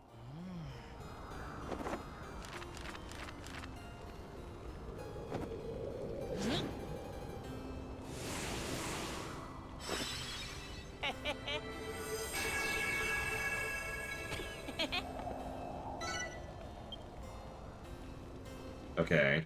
So we need 6 castle walls and a door. By Jove. Is one of your builders' blueprints? I've heard tales of such things. Well, this will certainly speed up the process. Now you'll have to require a few more sections of castle wall. Well, there's a pile over there that's no longer serving any purpose. Feel free to knock it all down and pick up the pieces. How many blocks will we need? 6, was it? What's left of that wall should more than suffice. But what to do about the skeleton soldiers? That place is unprotected, and castle wall blocks are bally tough. It'll take time to collect them. What we really need is another experienced soldier to help us protect you. What are you all looking at me for? Ness is more than capable of protecting His Majesty on her own. Join us, Lord Jerome. You, Malroth, and I will stay with the runner to ensure his safety. Why, you impertinent wretches! You'd make an old man risk life and limb to protect a builder and his blasphemous deeds. We'd be much obliged. Prithee, Hunter. Runner. Gather what piece... My name's Hunter now.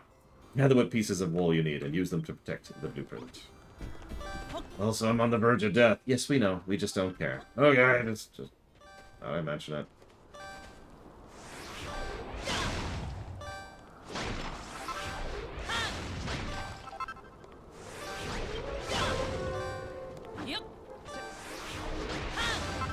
I literally can't slam my hammer down fast enough to actually collect the damn things. I'll be over here. Don't mind me.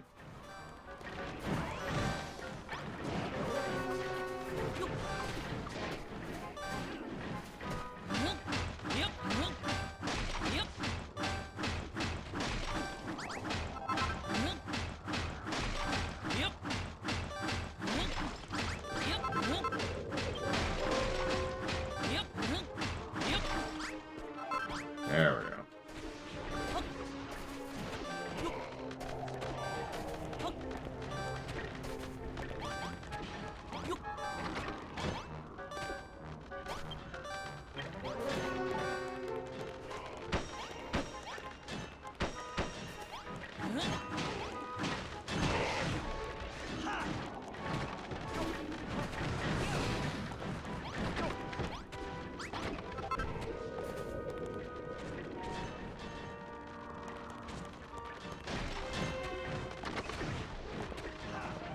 I mean, that reminds me of a not actually a joke. Triaxia.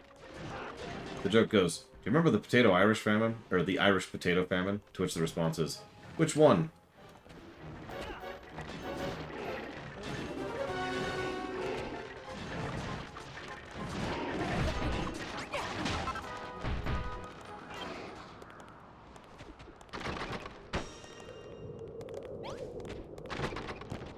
Wait, this is where the door is supposed to go, isn't it?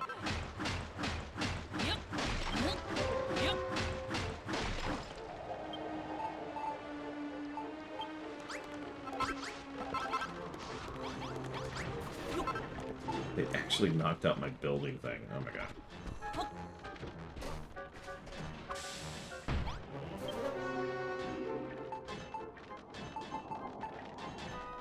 Oh. So, how about that iron I've had smelting this whole time?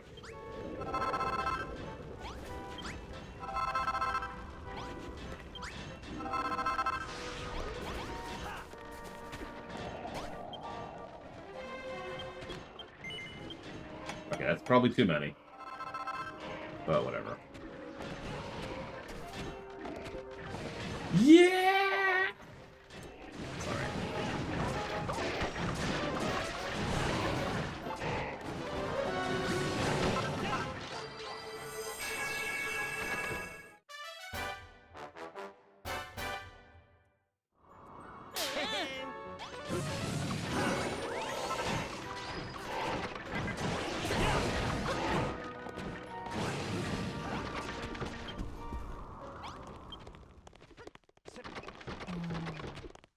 I mean, the line has always been funny, but my favorite time was when we died at the very end in the poison pool in the final boss room, and it was just, yeah!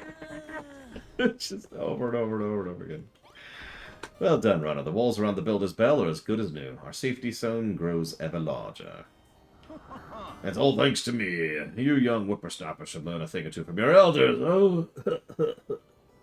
This is an excellent start. If we can keep up the momentum and reinforce the rest of the rooms, we may yet be able to take the fight to the enemy again. And as we return the castle to its former glory, the civilians who fled, and the soldiers who deserve it, might just be inspired to return.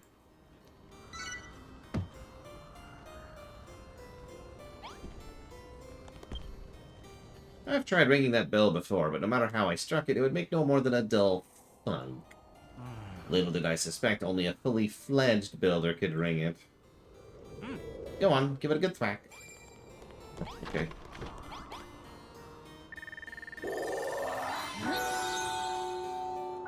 Level 1. No, I haven't, Mr. Red. Yeah. I just needed a voice that was easy to understand. So, you know, not my dwarvish, but that was distinguished from my normal voice. That way you could tell who's talking, because there's like 3 people here and they talk a lot, and I want to make sure that people are keeping track of who's whom. There's going to be a lot of character stuff in this chapter.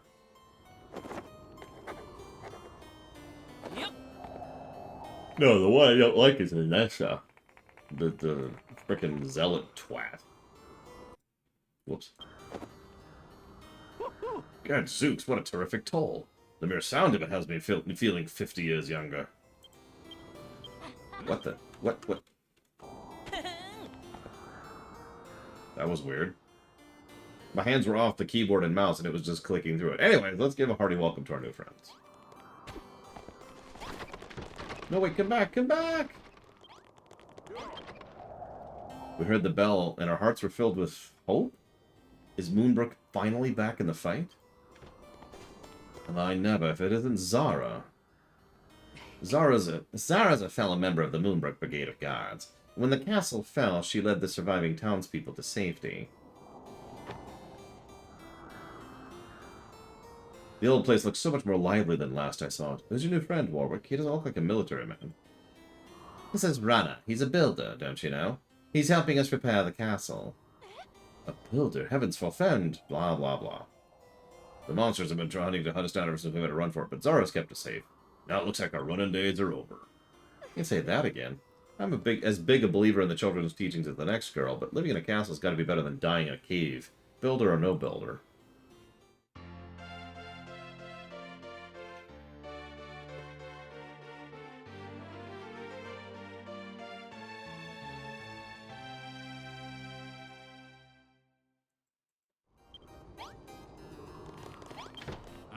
The moment I heard the bell ring out, that's when I knew. You are the one, the builder who will save Moonbrook from its futile fate.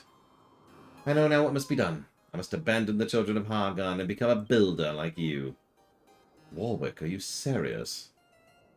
Gadzooks, and a single slap of a clangor's clapper enough to make you renounce your faith? This bell will be the end of us, I tell you. That's if these newcomers to the castle don't finish off first. There may be an enemy spy, a traitor, a mole! You think one of them's a mole? Get your glasses checked, Grandad. They're all obviously human. The resounding ring of the bell drew the veil from my eyes. I cannot stay in the children of Hargon 1 moment longer. No, your majesty, not you too. Don't make any rash decisions, I prithee. I know not if we can defeat Hargon's hordes. They outnumber us by a truly horrendous margin. But now we have hope. So long as a shred of hope remains, we must try. And this is where you come in. Speak with me, my boy.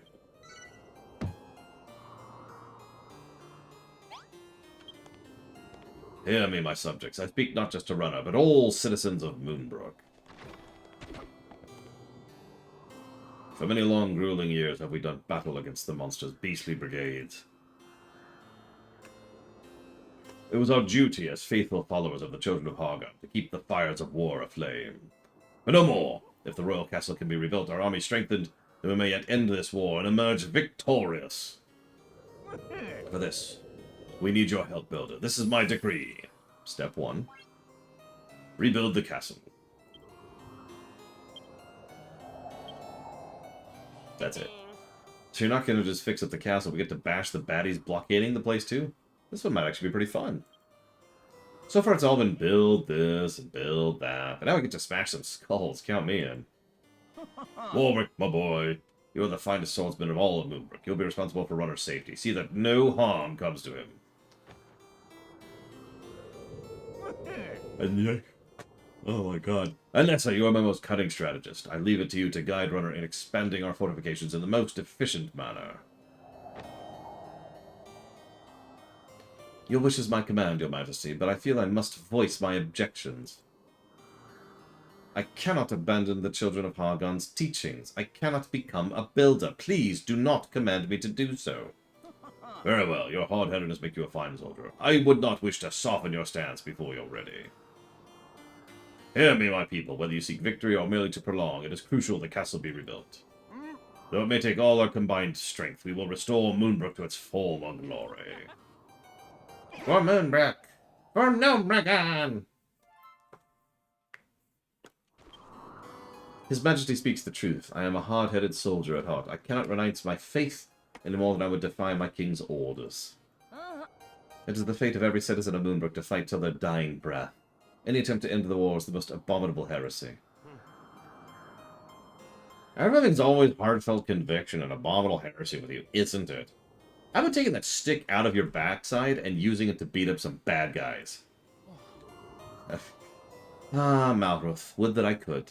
But one has set one's heart on a certain course. It cannot so easily be changed. I will not renounce my religion, but I will aid you in rebuilding the castle. It is a necessary evil if we ought to continue this war. But the enemy forces shall surely attempt to interfere with the reinforcement work. We must find a way to blunt their attack. I have given the matter some thought. We need spike traps! Bob the Builder! With the monsters always attack from the east, it would be wise to lay spike traps in the narrow corridor east of the bell chamber. 30 or so. Yeah, I laid lots of spike traps around here.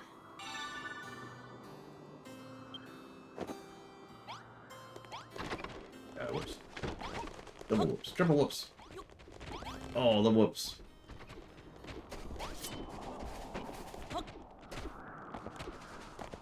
I mean, most of them are long discussions, so I would say no, Mr. Rogue.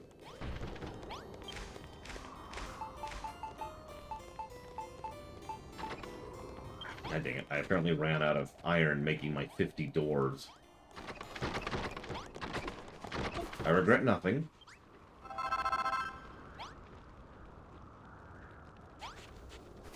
Yeah, let's start making some more iron.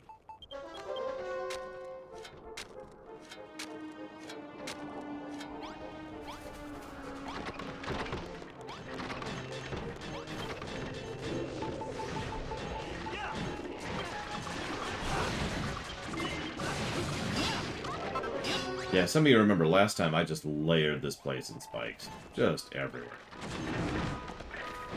I also just let all the enemy in.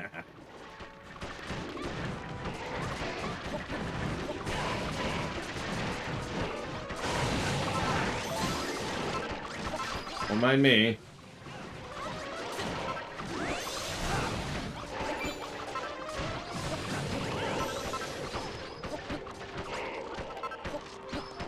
It's a good way to keep the snow out, too.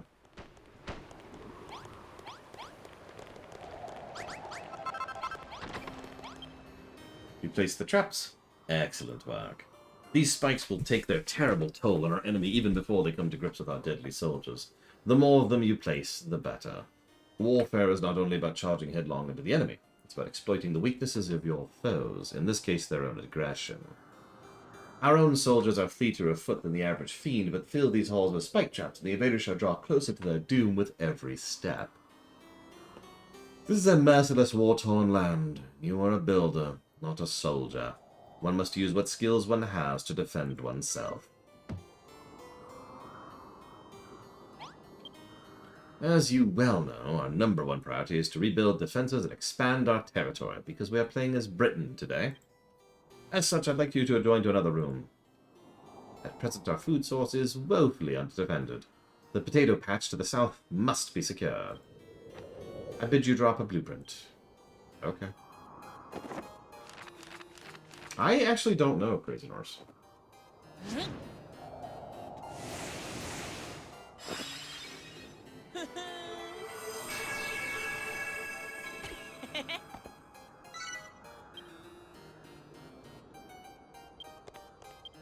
Let's see now. Jolly good show. This design will give us lashings of space to work and train while securing a vital food source. Seems you'll need a few more castle wall pits. Lord Jerome and I would be more than happy to escort you, but you need but concentrate on what materials you require. If only there was a way to speed up the collection process. Yay! New hammer. Finally. Also steel. You seem ever so pleased with yourself. What's tickled your fancy? Fascinating. You think you've worked out how to make a warhammer? Guess it's time to put it to use. I guess. What was this damn thing need? Okay.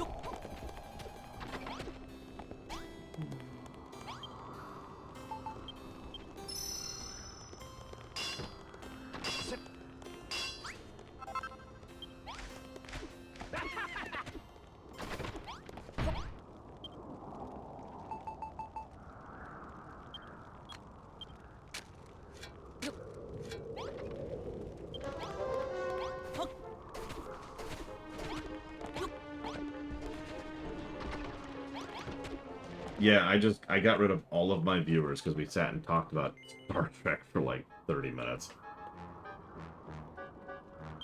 That's okay. So while that's smelting, I'm going to stand up here.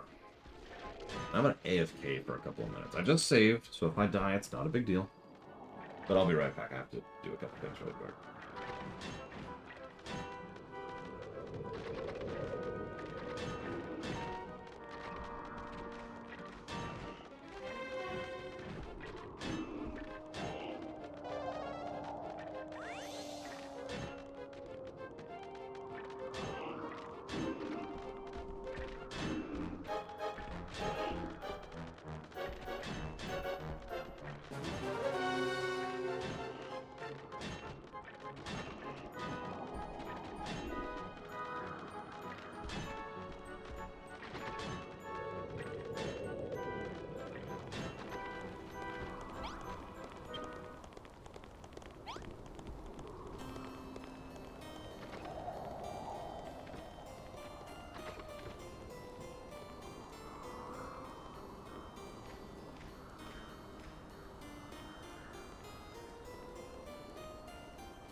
I apologize.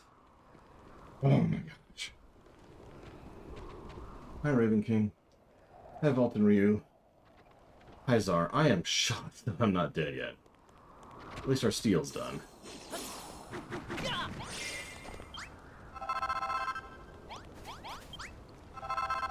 Let's go start making more steel, shall we?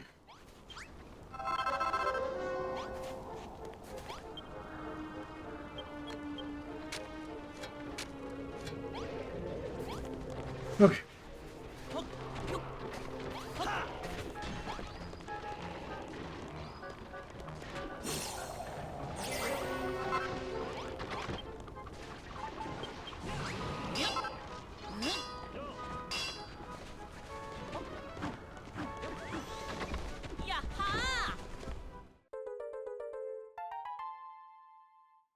Welcome to the endgame hammer. Holy moly, that is one heck of an hammer. I bet a thing like that could smash this whole place to smithers in no time flies. Go on, give it a swing. Oh, okay. Of course they do, Czar. The specifics vary, of course.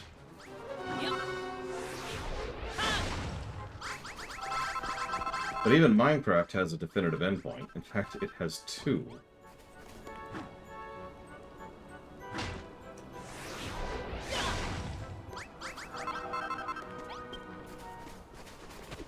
Okay. It's a billion degrees up here right now. Okay. What am I doing?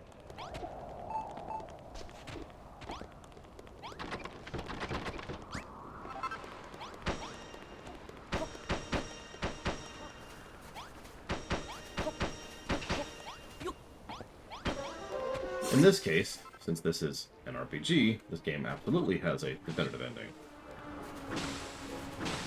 But even a game like, say, Factorio has a definitive ending when you leave the planet. Satisfactory is supposed to have one too, it's just not out yet. Like I said, Minecraft has several.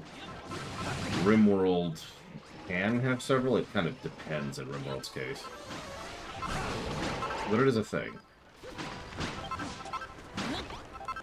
Wow, they actually beat the monsters that time. Holy crap. No, I saw a brave one. The current heat wave is, well, being a heat wave. You do.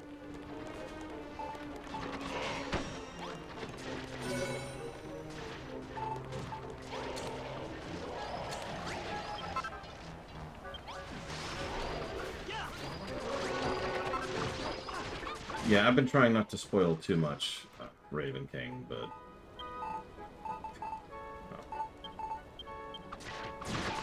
Definitely some questions being raised here. They're doing a really good job of killing them now, I notice.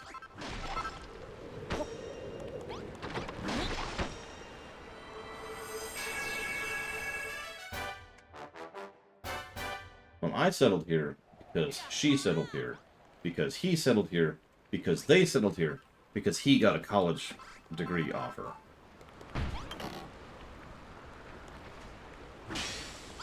I'm not joking, that's the actual chain of events that led to me living here. Oh.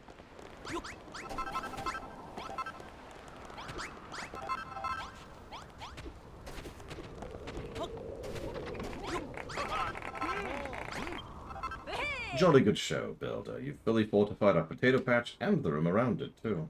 If the rest of the repair work goes as smoothly as this, we might just be able to build up the military might we need to continue fighting for the foreseeable future.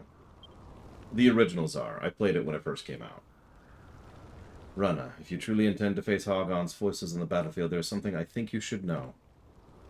The truth is, I've had a strange feeling of late.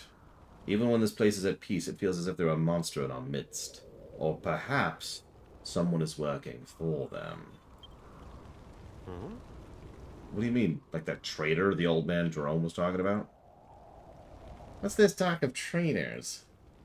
I'll admit, when Lord Jerome mentioned the idea, it rather piqued my interest, too. Have you any inkling if there's truth to the tale? Bad news first. Always bad news first. Nothing of note, no. Forgive me. Now is the time to celebrate our freshly built fortifications, not to indulge in base rumor. I will say this, though, runner.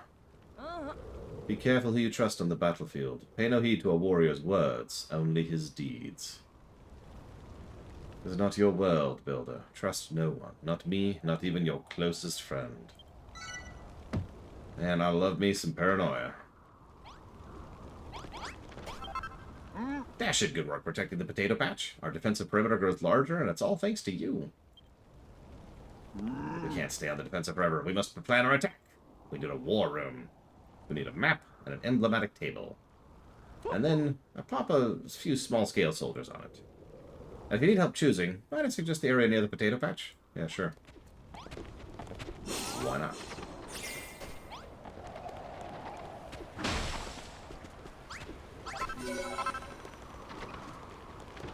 I should also probably actually plant these stupid things. Or I can't because I don't have any potato seeds? Oh, that's interesting.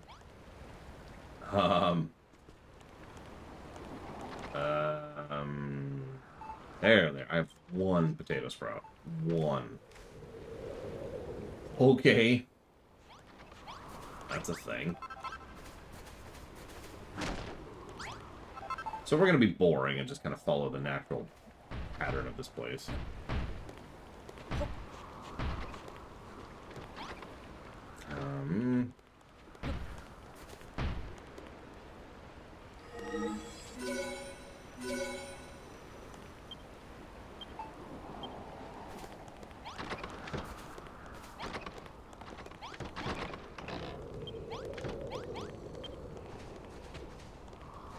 Apparently I'm blind. We have 7. Had 7, not 1. Oh my god, we keep needing grass fiber. The game's mocking me, Crazy Norse.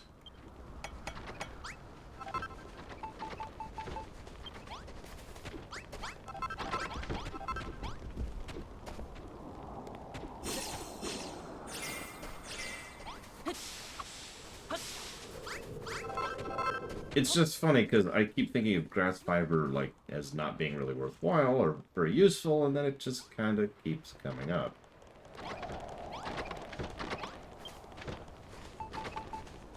Shrug.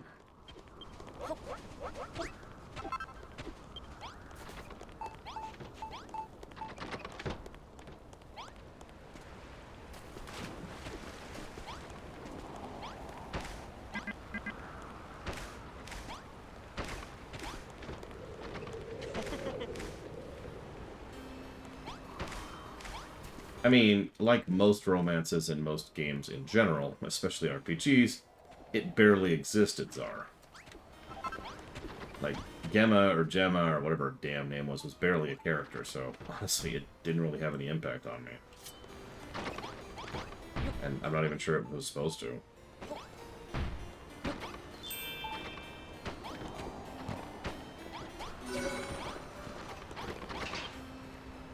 Gadzooks, this is perfect. What a wonderful war room you've made.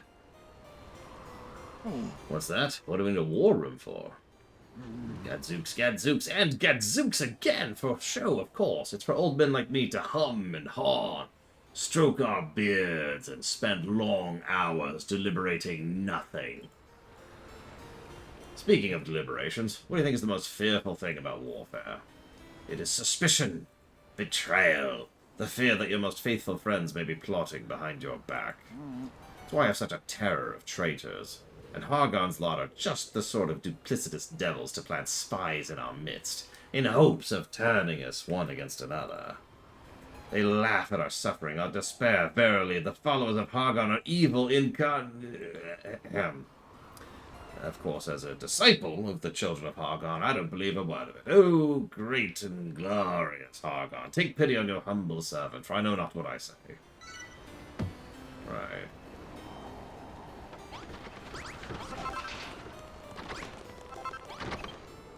Hello there, runner. It's me, Zara. I don't suppose you remember me, do you? I do. You hardly know me. I'm just another soldier who came running when you rang the bell. Oh, that's right. I'm glad you remembered me. Well, anyways, allow me to ask you for another favor. One friend to another. First things first. It would be wonderful if you could equip our frontline fighters with weapons made from iron. I'll point out the 3 people I think would be benefit from them. Okay, sure. Well, let's go grab some iron. As we just have the forges going 24/7 here. I should probably also start cooking a little bit more. We don't have a kitchen yet. I hate not having a kitchen. Why don't I have people just cook my food for me? God.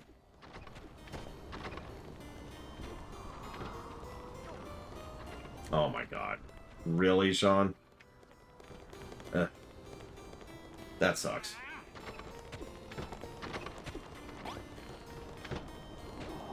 I mean, yes, Czar, but I don't think Jade should really be a romance option. I think there's more to her than just, you know, that. Maybe I'm a weirdo. I don't know.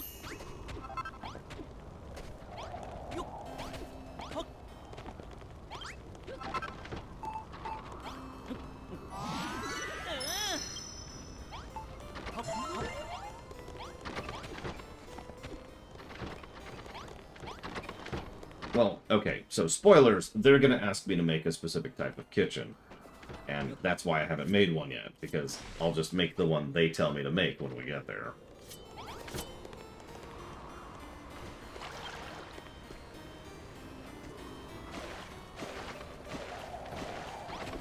So that's why that's a thing.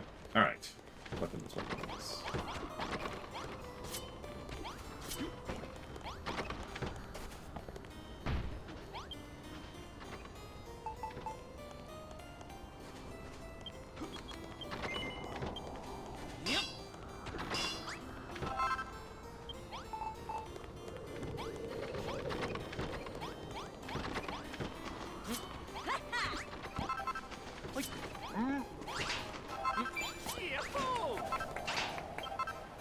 Absolutely sterling work, Runner. With these weapons, we'll be really ready to rough up these rotten monsters.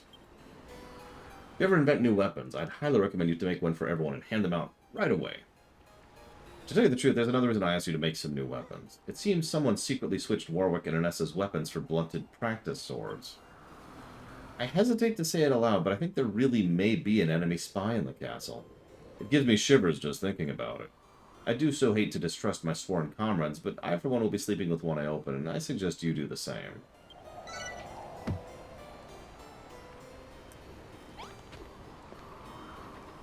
Yeah, so let's get this out of the way for a second. Really quick.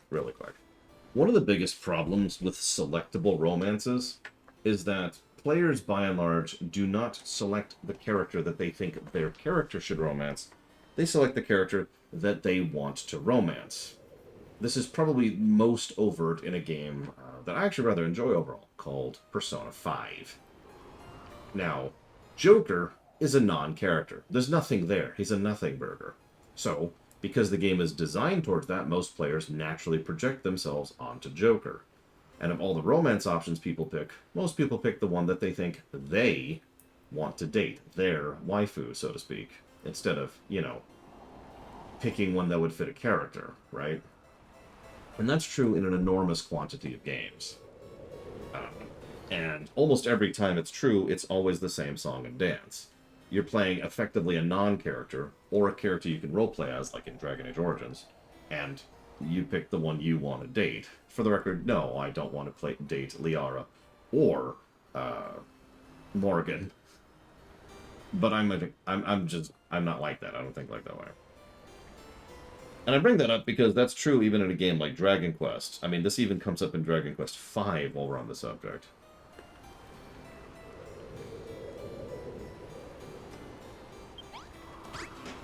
If anything, it feels like the better question is who would be someone like, I don't know, Mikoto should actually be dating. Since she's the main character of the game. Or who should Alistair date, right? I think it's time we reinforce another quarter of the castle. No, Ryuji honestly fits Anne pretty well, I think. The next area I have in mind will require a great deal more repairs, which means more castle blocks. We're running rather low on defenses already. It would be bally daft of us to tear down the walls we're using to build others elsewhere. My thoughts precisely, which is why we're going to mine some marble and make more. If memory serves, there's a large seam of marble near the docks.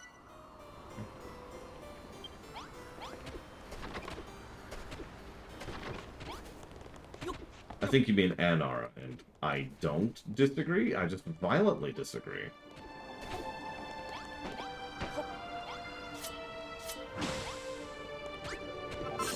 I can see that, actually, Ross. Watch out. Watch out. We got visitors. Malroth and I will handle these skeletons. You concentrate on the marble. Okay. They say as they fail their escort quest.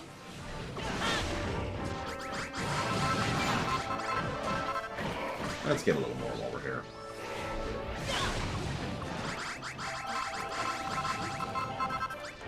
And yeah, exactly, Valton. Some people pick who they think their character should be with. Some people pick who they think they want to be with. Some people pick the best gameplay option.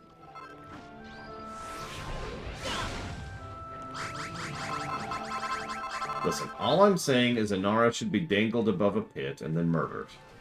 Not necessarily in that order.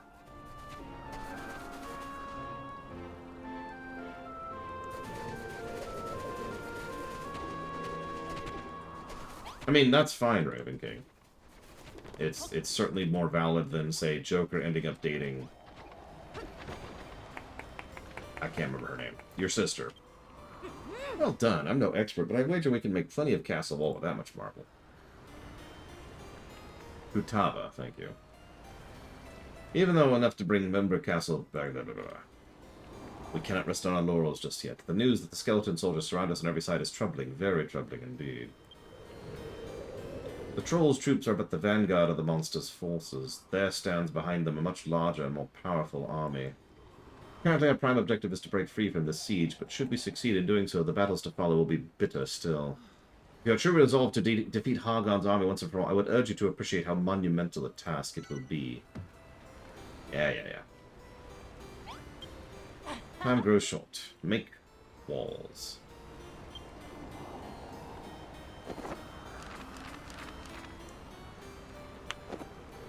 Yep.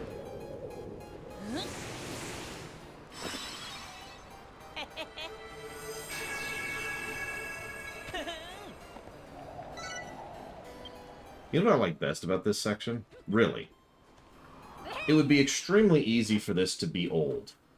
In fact, it would be easy for this to become padding or boring or whatever. If you had to spend a huge chunk of chapter 3 here, of Island 3, excuse me, constantly pushing back against the waves of stuff and very slowly building back out. This would get old, but it doesn't. Even if you're not rushing, within a matter of minutes, you push yourself out and out and out until you get to the point where you have most of the fortifications under control. By the time you get the spikes and the weapons equipped, the random attacks, which happen every few seconds, are no longer an issue. And that's a good thing, is what I'm trying to say. We have successfully gotten ahead of the curve, and it feels like it.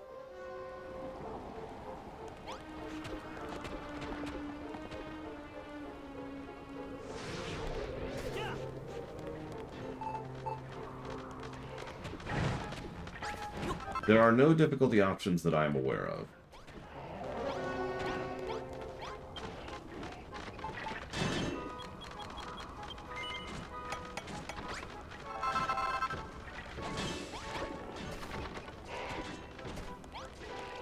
I'm actually curious how you would even handle difficulty options in a building game.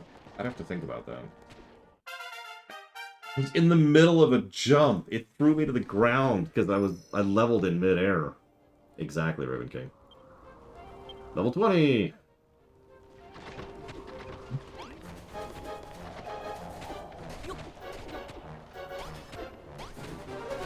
No, if the enemies spawn faster and stronger, then honestly that's just boring difficulty.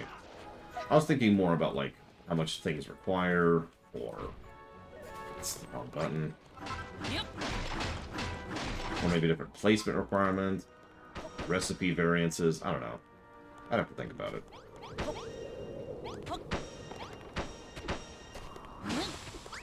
It'll also probably depend on the game, too.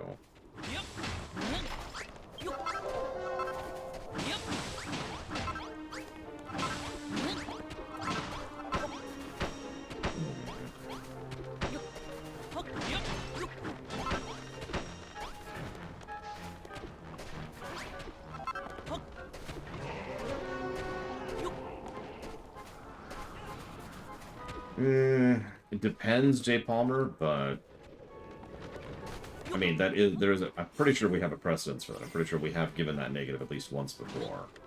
Yep. Congratulations, here's the real difficulty. Yep. Now that you've, wasted all your time playing through the game, a 60-hour game. Could you guys, like, defend me for 5 seconds, please? It's just a question. Yep.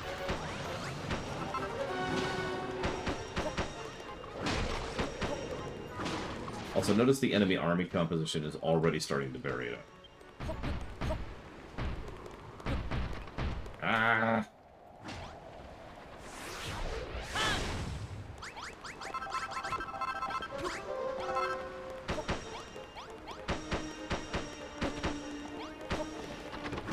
Yep.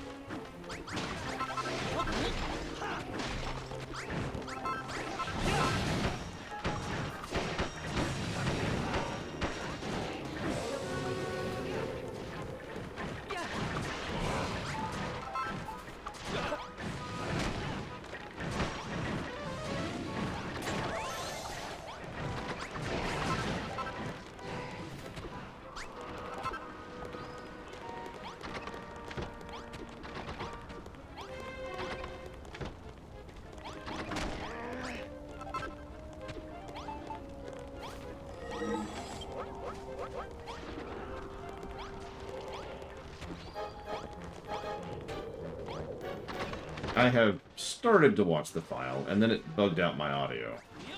And then I spent a while going down that rabbit hole, and then I ran out of time. And it was like an hour after I should have gone to bed. So, no, admittedly. Sorry.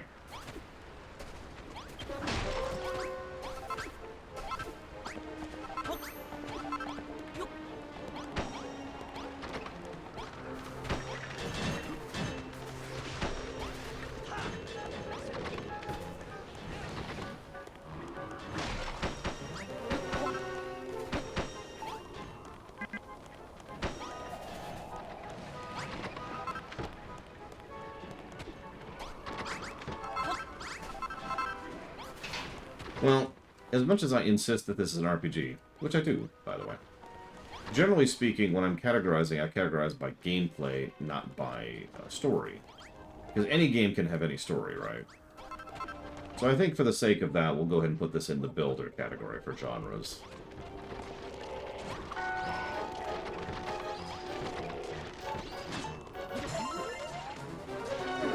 Which is funny, because I don't think we have many, or any, really, on the books yet. We'll have to check that.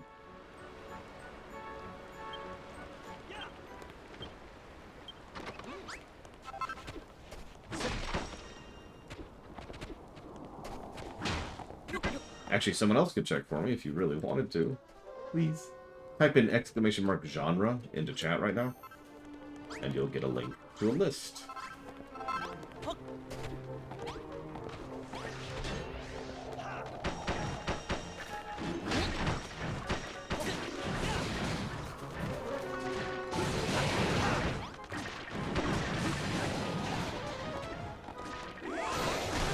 In terms of gameplay,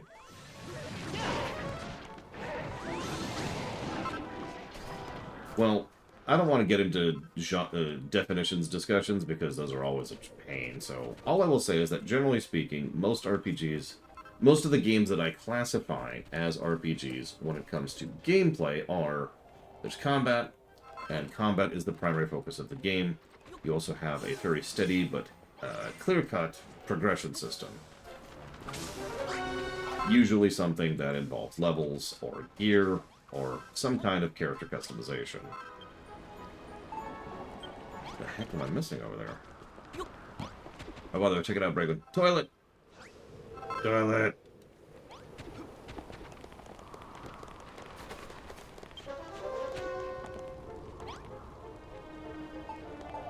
So yeah, I guess this will actually be the first builder game, which I'm okay with. There will be others. So we should go ahead and add that genre. It's a shame, because this is going to stomp the builder genre. Just crush it. It's a good builder game with a good story. No, Vayton. In fact, this game, Vaulted, excuse me, this game goes out of its way to de-emphasize resource gathering. We did it again. Our fortifications are almost twice as expensive as before. Expansive. Now the entire area within these walls is ours to do with as we please. We can build ever finer facilities and draw even more soldiers to our cause. But I think His Majesty would appreciate it if we start by moving all those beds and workstations out of his throne room. Just I can scarcely be my eyes. Runner, you beautiful Bill, you've made Moonbrook Castle rise from the ruins. Indeed, all that remains is to rebuild the Great Eastern Gate. But that's an endeavor not to be taken lightly. I don't think this is going to beat D3, to be blunt. This game has less negatives, but far less positives.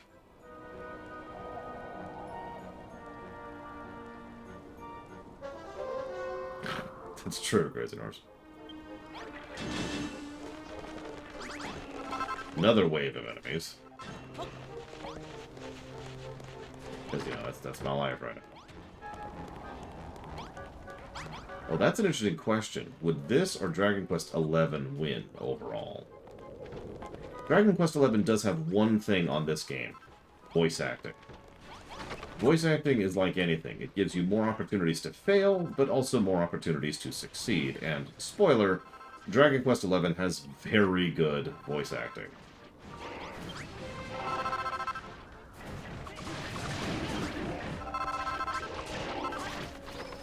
So, that's a big plus in 11's favor.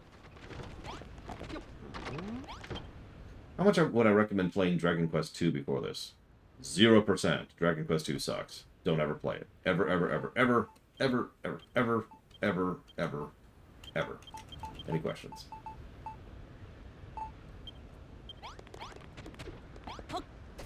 Chakotay, you are up late, sir.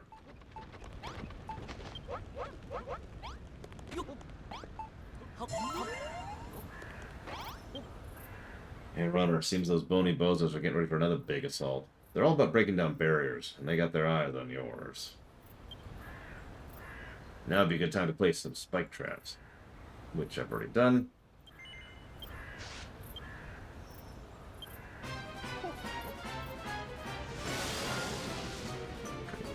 Someone's being wrong on the internet. What did Dragon Quest XI do wrong? The entire outro.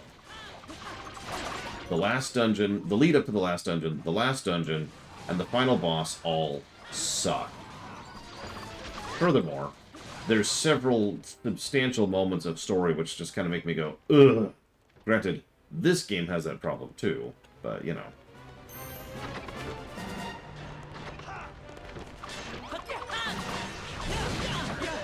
So as you can see, they now have enemies which can bounce over walls. So the tower defense escalation continues.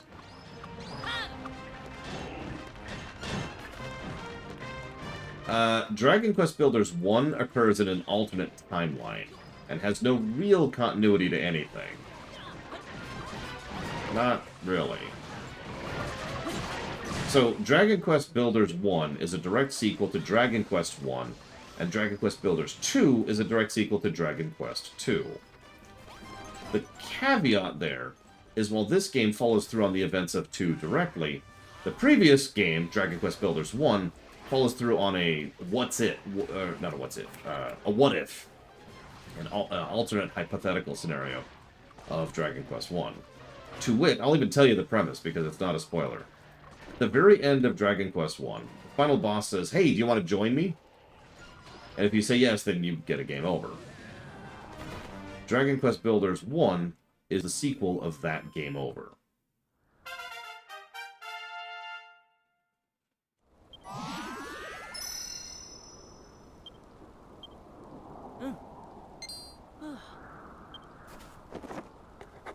As we just put this corpse down.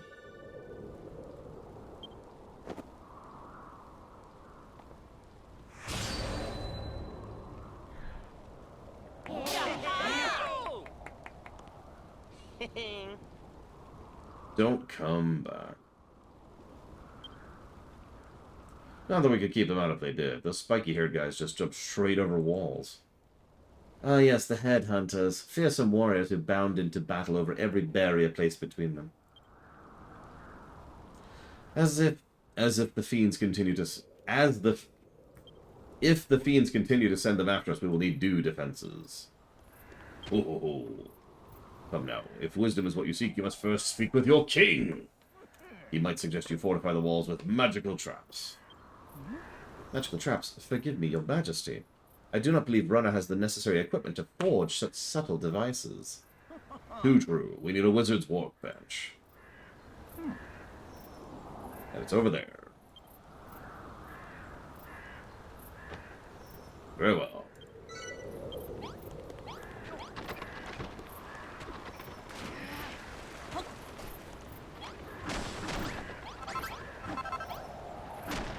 Yep.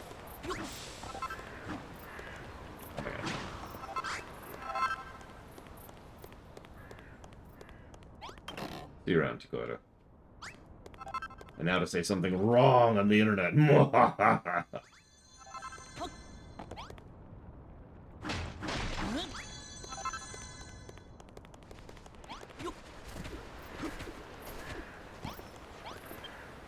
found it. Now we have the wizard's workbench. We can find a way to repel those hateful hunters.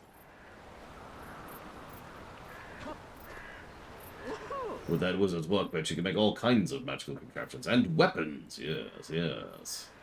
Your Majesty, if you've had such a powerful artifact at hand this whole time, why would you keep it hidden away? Why else? It wouldn't do for something so powerful to fall into the hands of the enemy. They have eyes and hands everywhere, if you take my meaning. I do, Your Majesty. You are right to be cautious. But now that Runner's here, we can make the Zap Trap. We need to find magic crystals.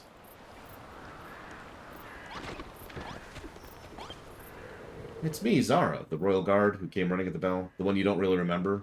Remember? Here you want to build some Zap Traps, but need magic crystals. Well, lucky for you, I know exactly where you can find them. They're over there. That's true, Jay Palmer. I'm so sorry. But now I have to say something right on the internet. The best Final Fantasy game. Any questions?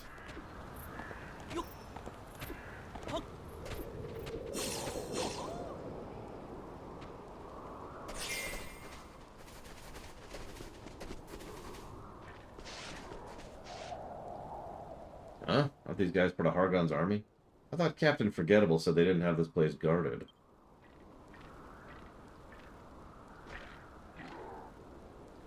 It seemed their forces have advanced somewhat since Zara rejoined us. But this paltry platoon is no match for us. That's the joke, Zara. I muted myself as soon as I started talking about which one it was. See, I just unmute myself, and then I've got a button right there. Instant muting. It's great. I love it.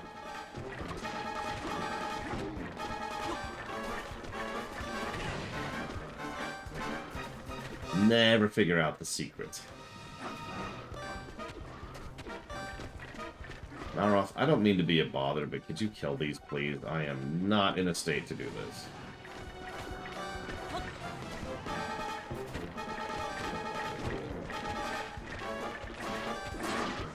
Ow.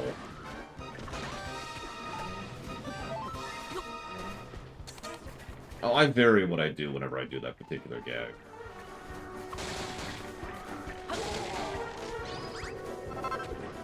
Hey, Jordan. Yep, we're on Island 3, finally. The best island with story negatives.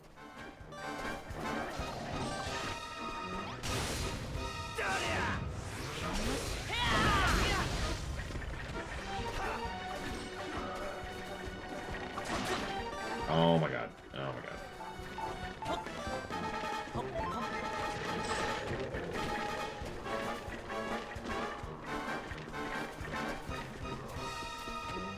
Oh man, I was pissed, Jordan. But let's not spoil. Let's not spoil.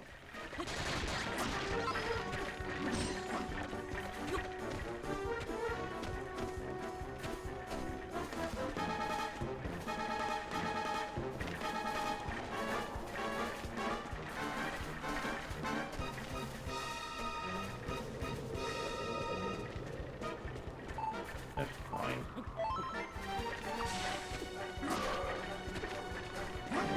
clearly worth the effort. Yep.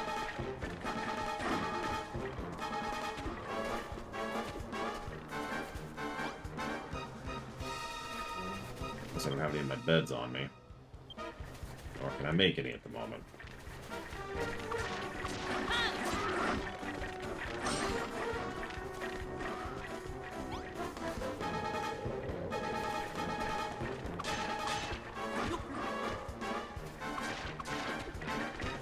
Come on, give me like a frog. Just one, maybe.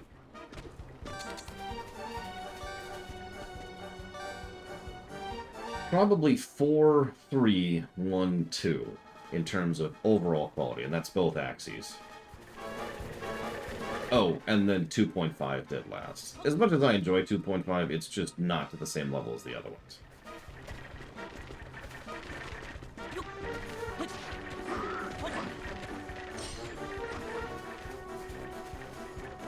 Okay, this is ridiculous. I don't know what happens when you leave a fight. Oh, it looks like it resets the fight. Wow. Okay, hang on.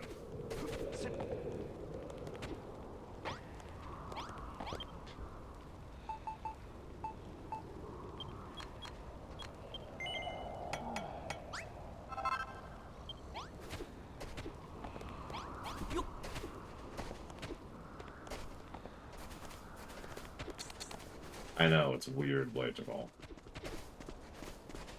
I don't know what's wrong with me. Jesus.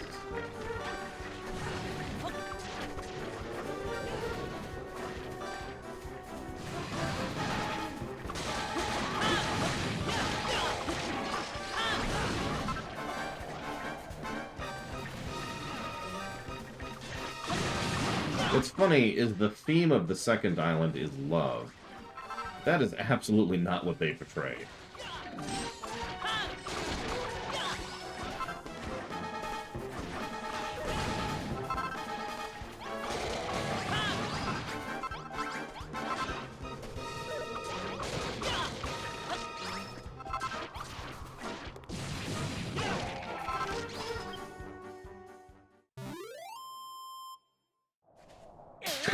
I know, right, Blade of All?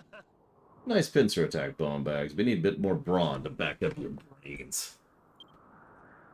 A little unnerving they would attempt such a tactic in the first place, almost as if they're toying with us. They would lead us into a false sense of security, then spring their trap. If the castle were to fall to such underhanded tactics, it would be most dispiriting indeed. Come, let's find these magic crystals. Okay.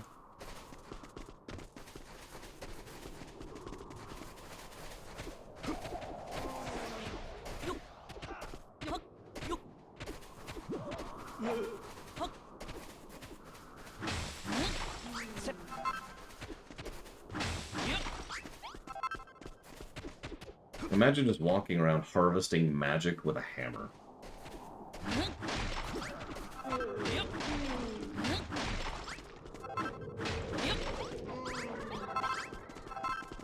We don't mind for magic. We do now!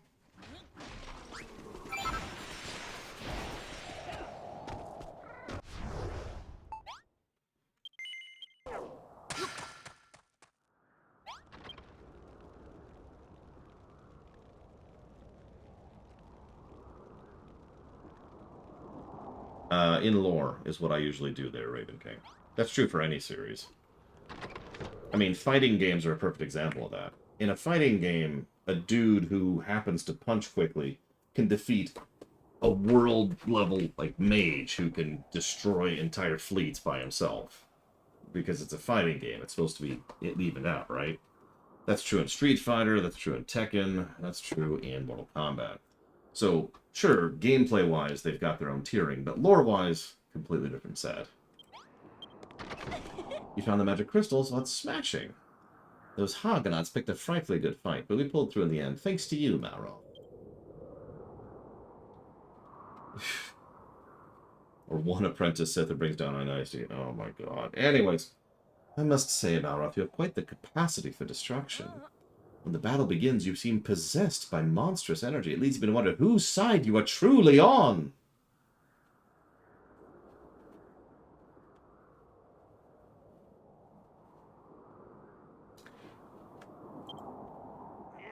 Look, lady, we won, didn't we? If I knew I was going to get dressing down afterwards, I would have left you to fend for yourselves. Come along, you two. This is the time for a celebration, not an argument.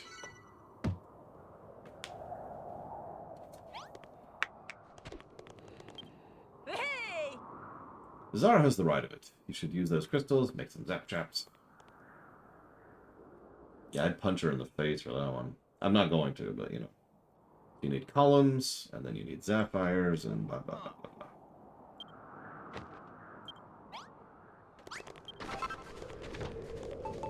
I should make columns. Put that out of there. What kind of ice cream are you getting? Or have you not decided yet? In which case, I demand to know what kind of ice cream you get. Ooh, excuse me. Yes, that's right. Demand. On penalty of death. Yep.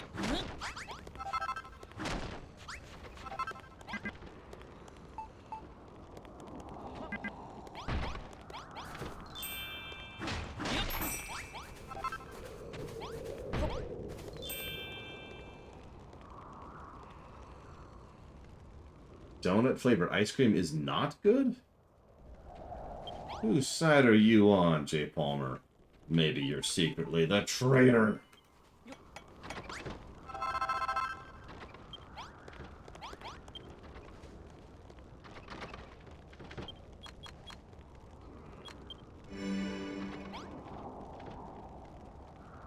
All right.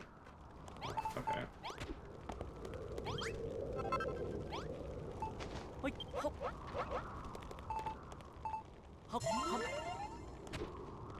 Yup. Hop. The opposite of donuts for the purposes of the donut faction.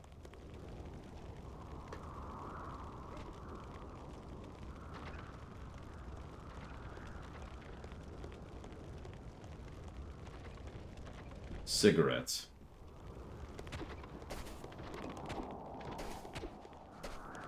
Oh, you mean like rivals. You asked for opposites, so I'm like, okay. A non-solid, so we're going to go ahead and go with a gaseous thing. And then we're going to go with something that, instead of being like a sweet, savorous smell, that's like renowned for smelling good, even people who don't like donuts, we go with something that almost everyone hates the smell of. Like smoking. They're both bad for you, though. But they're bad for you in completely different ways. One affects your stomach, one affects your lungs.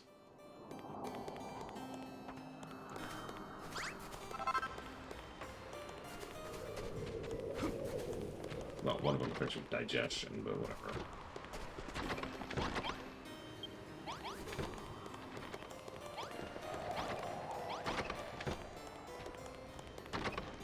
I mean, I'd rather have donuts over cigarettes, too, and that's not just because of the fact that I kind of hate cigarettes.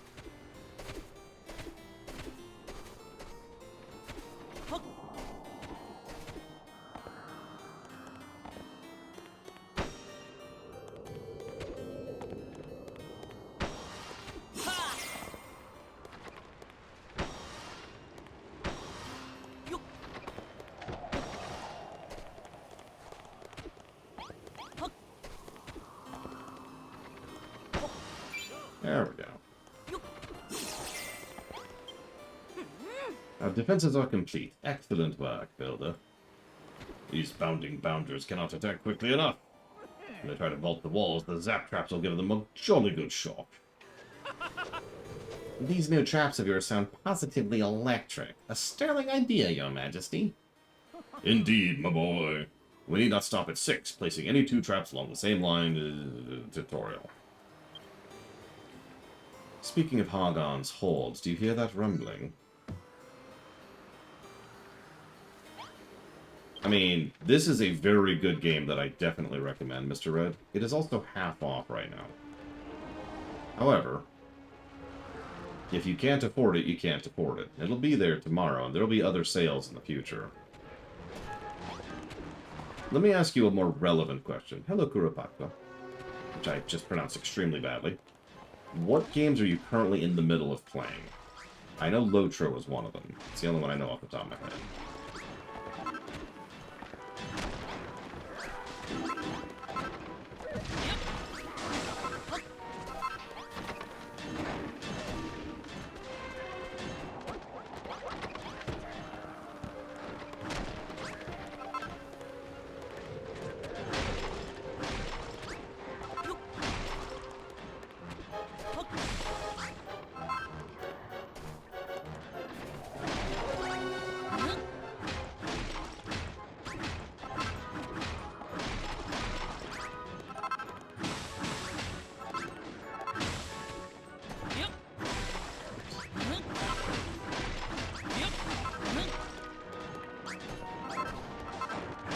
Is anybody gonna go attack them while I do stuff? No? Okay, fine.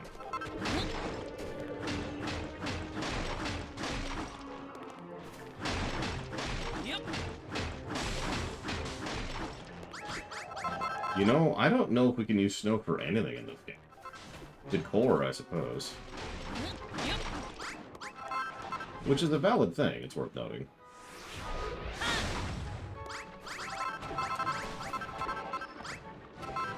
But, you know, that's it. Hey, they finally realized they should go kill the enemy.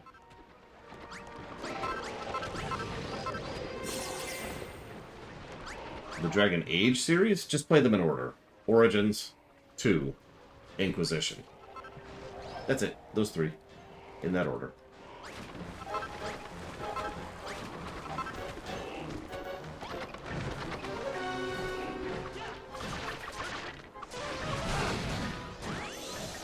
Sonic Frontiers, Northern Journey, which I haven't heard of. Ikenfall, which I don't... I mean, I know that that's a game. Kingdom Hearts 2... So, yeah, don't buy the game. Go play something you've already in the middle of playing.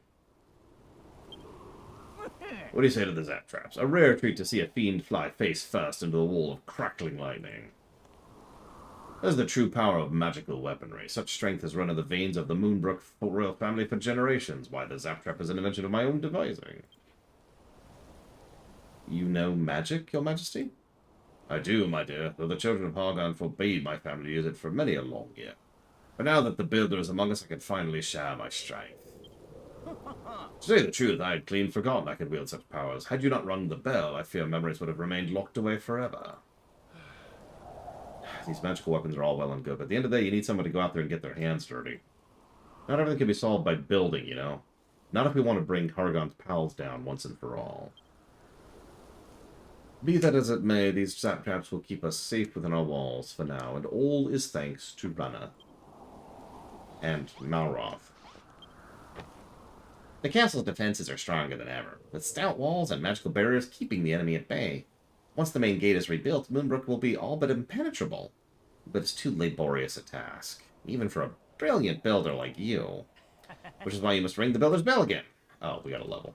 Okay, yeah, sure, cool, whatever.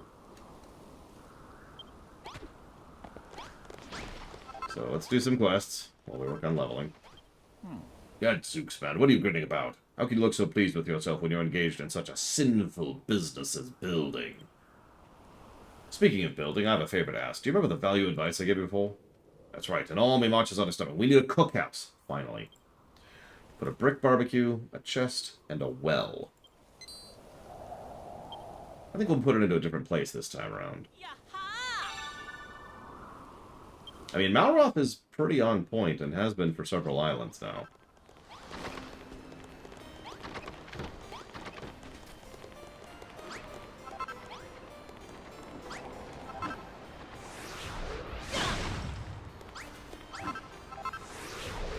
That's true, Jordan. Honestly, I think Malroth's the traitor.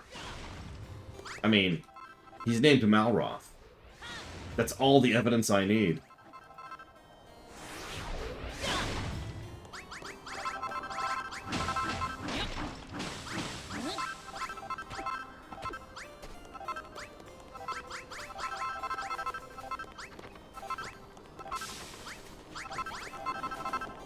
Okay.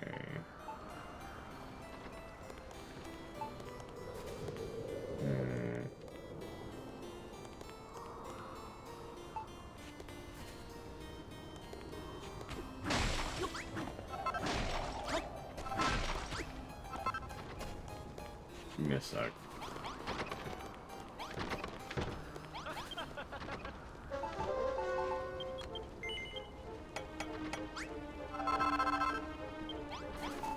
I love the mask crafting in this game. Have I mentioned that lately? Oh, speaking of which, I need to write down some notes before I forget.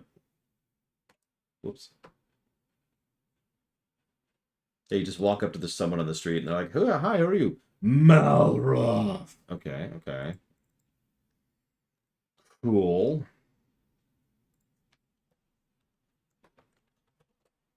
Oh, God. I don't think I have one favorite, Ross. Mario Kart 8 is too good for me to have one favorite. That's not a joke, by the way. You know how I have a favorite in each of the Marios up to 8? In 8, I have several favorites. For racers, I have Shy Guys, all of the Koopa Kids, and Rosalina, so that's 9. Then for karts, oh god, there's this one specific bike which handles exactly the way I like it to, and the little red wheels, and I kind of like the Hyrule glider. But all of the people I just mentioned all handle differently, so it kind of varies a little bit. Okay,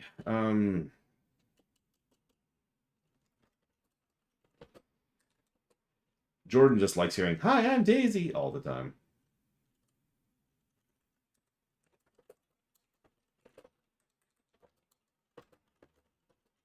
Yes, Rosalina is actually heavy. It's funny, but it's true. That's been true since she first entered the franchise, actually. Now, I've got a question for you. All right, you now have the ability to make a game that's good starring Rosalina. You play as Rosalina. What genre of game do you make?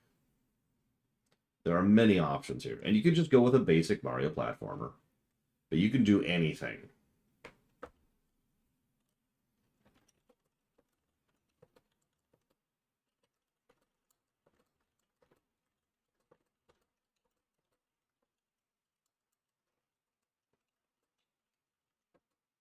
Oh wow, that's a lot of variety there. Mario Builders. Oh, don't do that to me, Crazy Norse. Don't do that to me.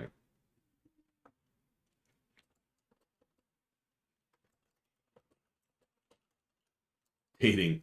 Dating sim. Yeah, we've got to figure out who Rosalina's one true love is. Spoilers, it's Bowser. Combat Flight Sim. Okay, I could see that. It would be space-based, because it's Rosalina, but I could see that. I could see exploration, too. I noticed a couple people said exploration games. Call of Duty. I could kind of see that, too. Again, space-based, but, you know. I mean, yeah, she is Luigi and Daisy's daughter, obviously. I mean, as if it would be anyone else. Sorry, that's like a two-layer joke right there.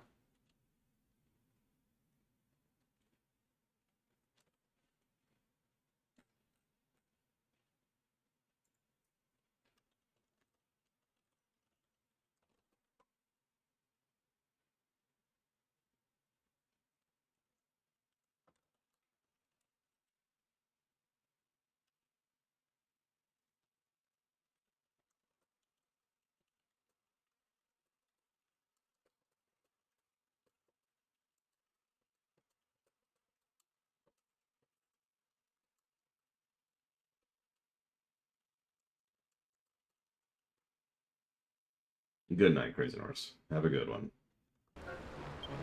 Okay, so let's do this.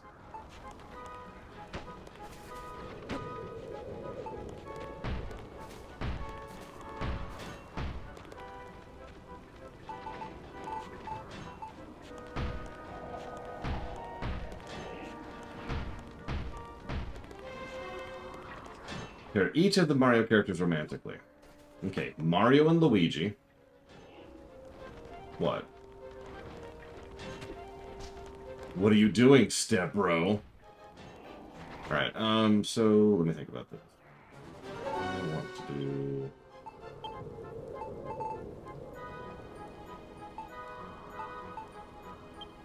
use chalk.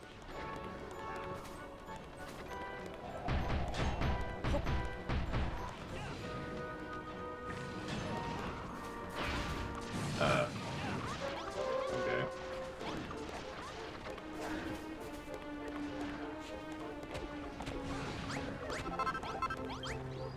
But yeah, I'm going to actually decline to answer that question seriously because... no.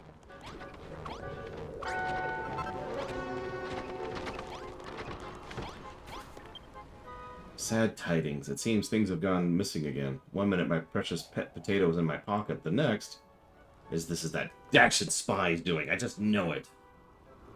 That's not all. I thought the castle would be so much safer without the traps in place, but the monsters outside him seem to have grown more vicious and violent than ever. Fiercer fightings means worse wounds. We need a medication station.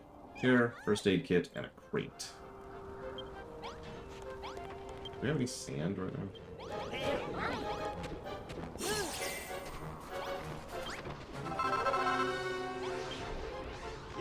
We do not. Okay, so Call of Duty 4. Replace the main characters with Mario characters.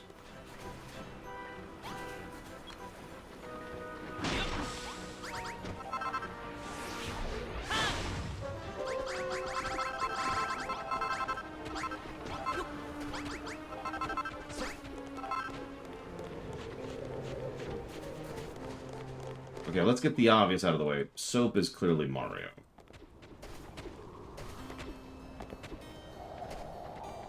I don't think Link qualifies as a Mario character. Although some people would argue that, Jordan.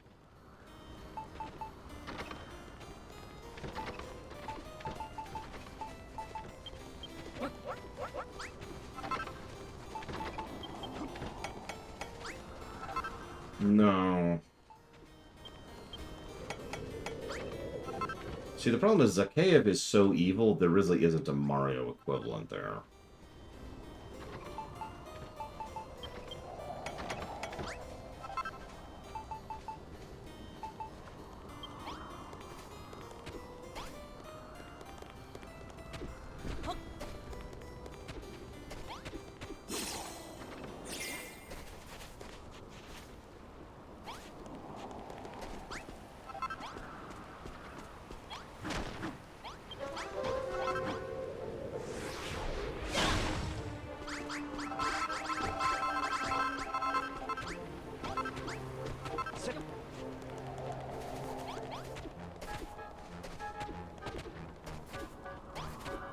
I give up, Jay Palmer. I'm sorry. They're just too divergent. I can't come up with an equivalent in any direction.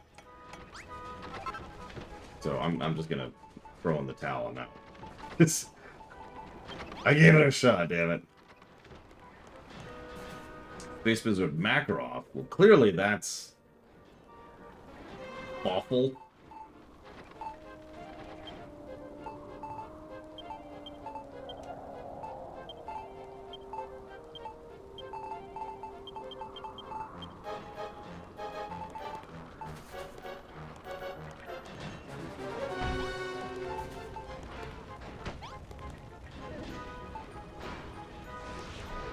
Peach. Yes, Peach is Space Wizard Makarov. What did you do here?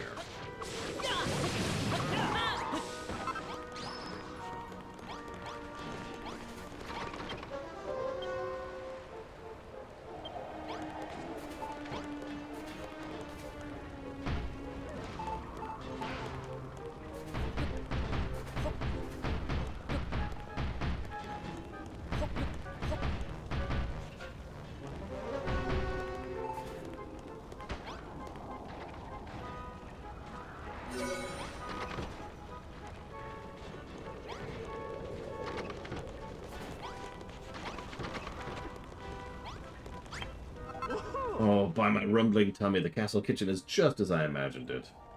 The comprehensive kitchen like this, it's got a well and a barbecue. The townspeople of Moonbrook can prepare no end of interesting meals and store them in the chest for later. You know, I sometimes wonder from whence the hordes of monsters who assail our walls rise. No matter how many of the number we put down, the fiendish forces send another wave against us. Their strength seems inexhaustible. Hi, Sarika. Now we have walls to keep them at bay and forces to fight them back, but even so, I cannot help but feel anxious for the future. Only the taste of my favorite foodstuff has the power to calm my nerves. I trust this cookhouse will cure my cravings, lest they lead to misadventure again. Man, did I already give a positive for external continuity? Nope. There it is.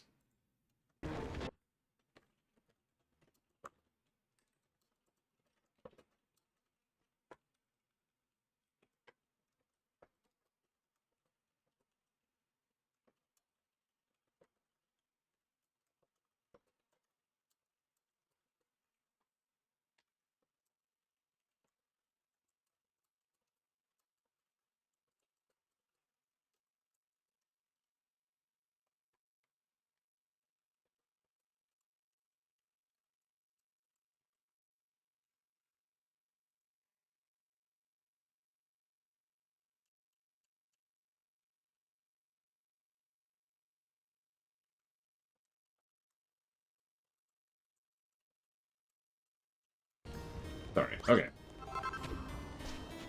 Medical station. Right.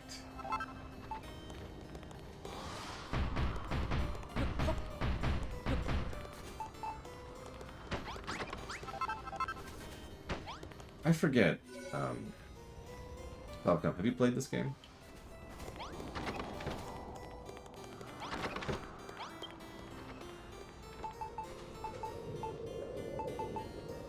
Right, I need bullets.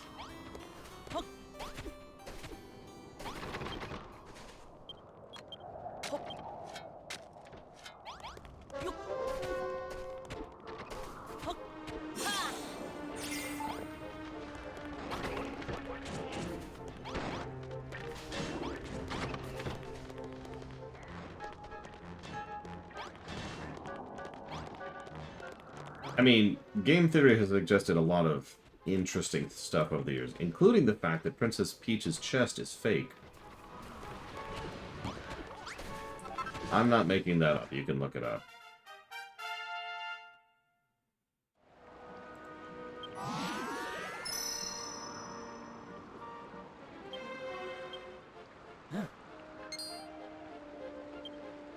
Now, if you like game theory, that's fine. I'm not here to throw any shade. I'm just saying, anytime I've heard someone try to legitimately argue something from a game theory thing as if it's a real theory, I just kind of go, uh-huh.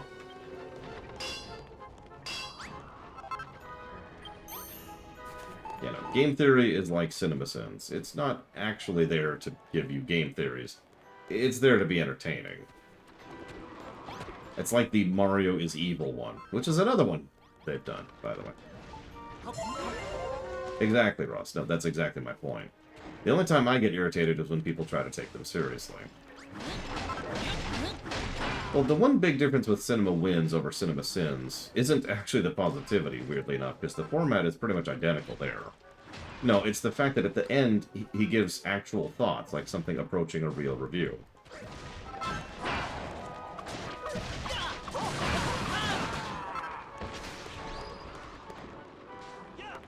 Exactly, Mr. Road. Glass. I'm waiting on glass.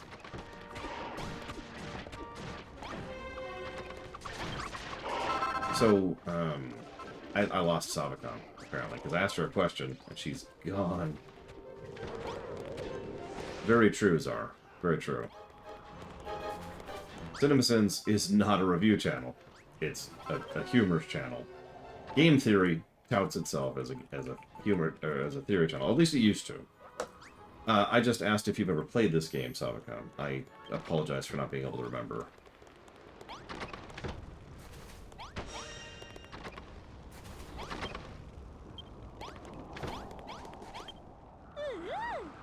Oh, thank you, Runner. It's the medication station of my dream. See you around, Surf. Have fun with the grind. Can't believe you went to all that trouble for someone you can barely remember, but I'm really glad you did. Now, when our soldier... What's funny is she's actually really memorable. When the soldiers are wounded in the field, they can come here, see to their injuries, catch their breath, and get back to the fight all the sooner. I understand that, Savacom. I'm sorry. Might I recommend not watching a certain part? We won't get to it today, but, like, tomorrow. Because we're getting into the point where spoilers are... The plot, actually, not spoilers. The plot is going to start bubbling to the surface. Instead of the like, island-centric stuff. Isn't falling in the field that has me frightened. The more I think there might be a spy amongst our ranks. There's a spy, there's a spy. Not losing my precious potatoes bad enough, but now I hear rumors that guardsmen's been speaking with the monsters in the dead of night. I shan't tell you who I suspect, but I would warn you to stay well away from Lord Jerome. Goodness knows what he might be hiding behind that mustache. I will uncover the treacherous traitor among us if it is the last thing I do. You be careful too, Runner. Who's the spy? Is it you? Ah, Runner, as you know, ever since the king mentioned magical weaponry, I've been quite unable to think about anything else. If we can build magical defenses to protect us from the monsters, we may be able to draw the war out indefinitely.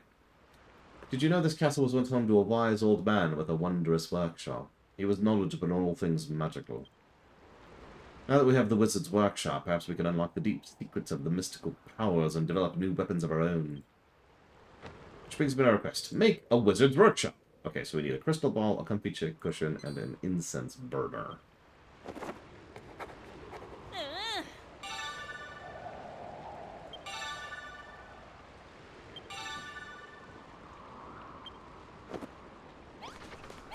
Very well.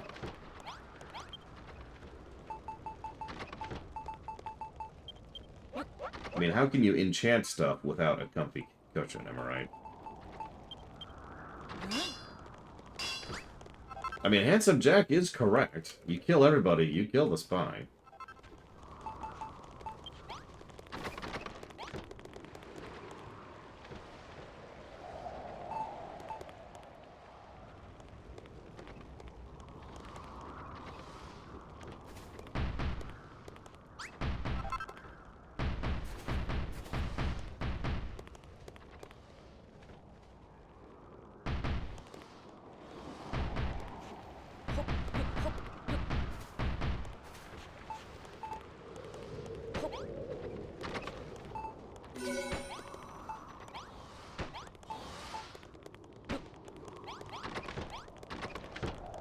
I actually am a fan of brownies. Although, no, not that kind. Sorry to disappoint.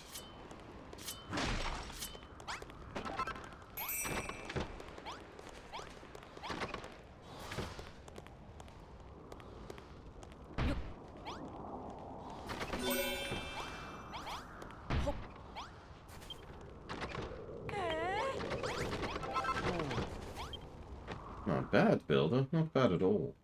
Now that we have the Wizard's Workshop, the townspeople will be able to aid you in constructing castle defenses. Our plan proceeds apace. By the way, how long have you known Malroth? As general of the Moonbrook Brigade of Guards, I've seen my fair share of fighters over the years, but never one as strong as him. However, success on the battlefield requires more than raw strength. A soldier without discipline is a danger to his fellow fighters. Malroth is a fine warrior, I warrant, but I fear his recklessness could get us all killed. I trust you will do all in your power to restrain his darker impulses. Oh my, there's a giant fist that has found itself inside of my face.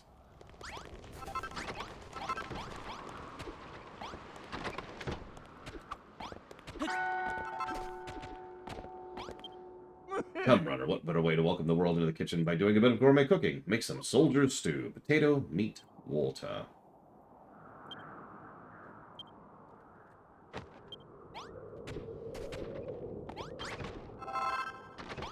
Do I like brownie add-ons?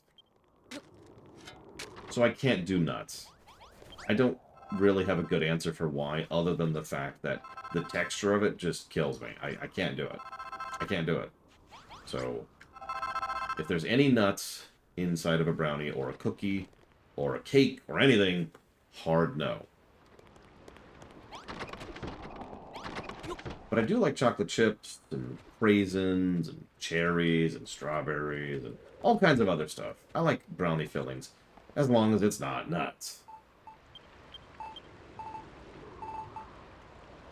I was so mad, Jordan. I was so mad.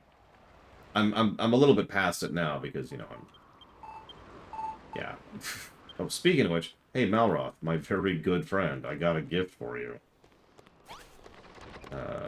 Where are you? Malroth. Oh, no, I have no allergy to nuts. I just don't like the texture of it. No, no, no, don't.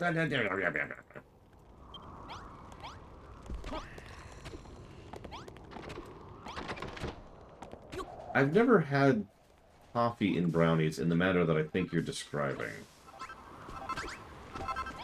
Which I know sounds a weird way to explain that, but what I mean by that is, like, coffee-flavored baked goods, hell yeah, I actually love coffee-flavored stuff, ironically. But if you just put, like, coffee beans in there, which I do know is a thing, no.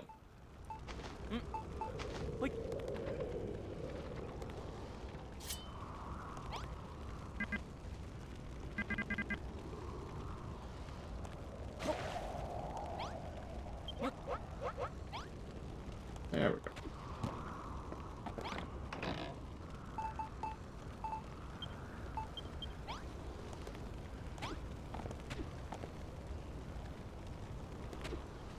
instant coffee powder is something I've also seen as a thing. Which, I'm okay with that. Like I said.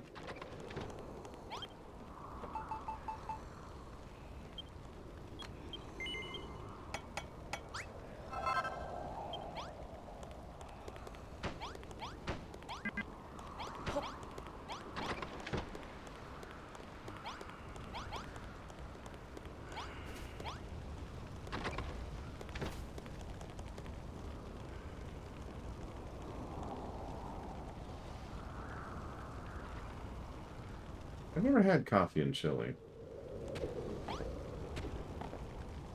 I know, Lord Harriman. Honestly, and I mean this with sincerity, it's obviously a negative for obvious reasons, but what I'm really debating is it actually another negative for the fact that they completely remove your ability to deal with it?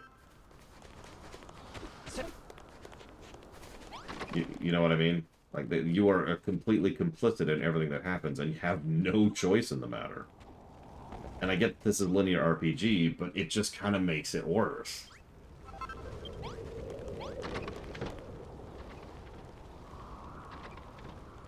There's a reason for it, Mr. Red.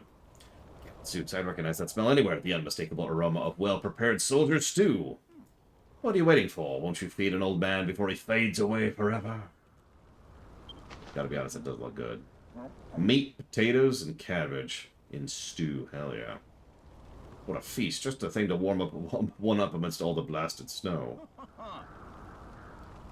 No, it's more like, honestly, and I mean this with sincerity, it might actually be 3 negatives. A negative for the thing, a negative for how long it goes on, because they will not stop hammering the point in, and a negative for the fact that you're forced to go along with it, even though it makes absolutely no goddamn sense. It isn't called a soldier stew for naught, you know. Not only to warm your cockles, but it will heal your wounds and fill you with vim and vigor.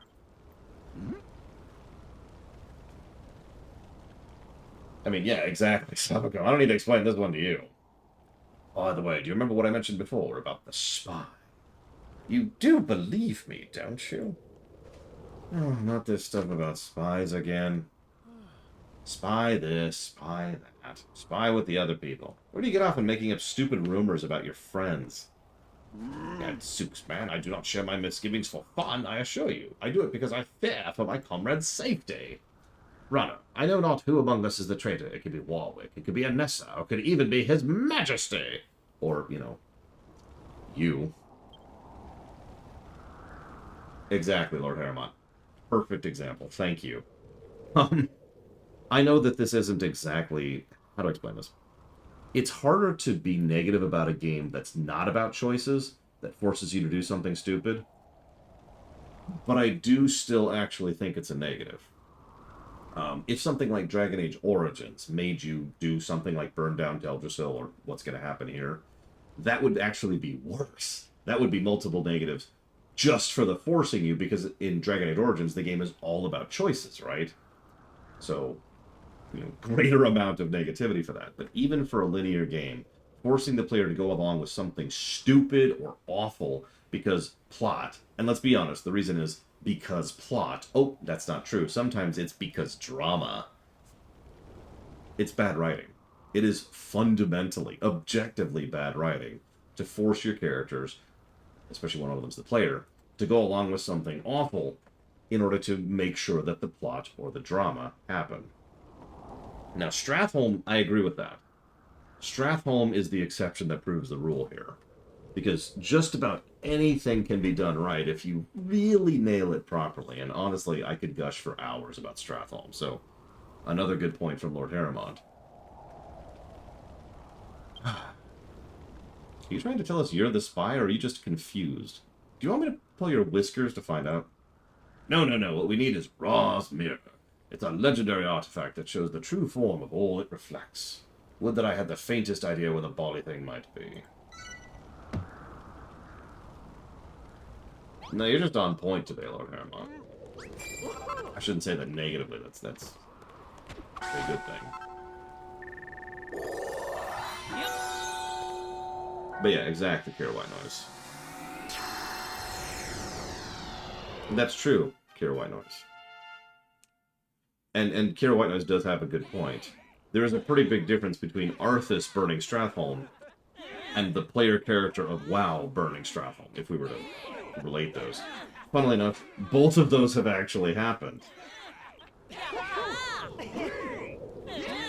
No, I didn't, Jay Palmer. How did it go? Like, where did the story arc go?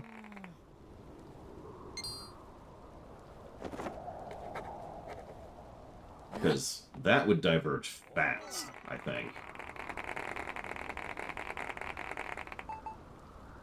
We can make a crockpot. And a ballista. It feels that my capacity for construction has been to a whole new level. Indeed, it's as if we become true builders. Show us a blueprint. Oh, yo, you want to hear something awful, Mr. Red? And I mean this. Talking about WoW over the last few days, just because it's been coming up naturally in conversation, has really been putting me in the mood to replay WoW. As if we become true builders, show us a blueprint and we will build like Billy O. She'll be... we have all this stuff. Cool. We now can cast Kabuff. Yes, that's right. Now our people can fight and cast. I mean, I don't have time for that. Until we do the WoW review. But we need to get caught up in the queue and finish Baldur's Gate 3 first. Then we'll think about it. We heard the most mysterious sound and made our way to its source. Imagine our surprise to find this, and we're going to help, and everything's cool, and oh my god, we're the children of Hargon. But we've already decided to help you.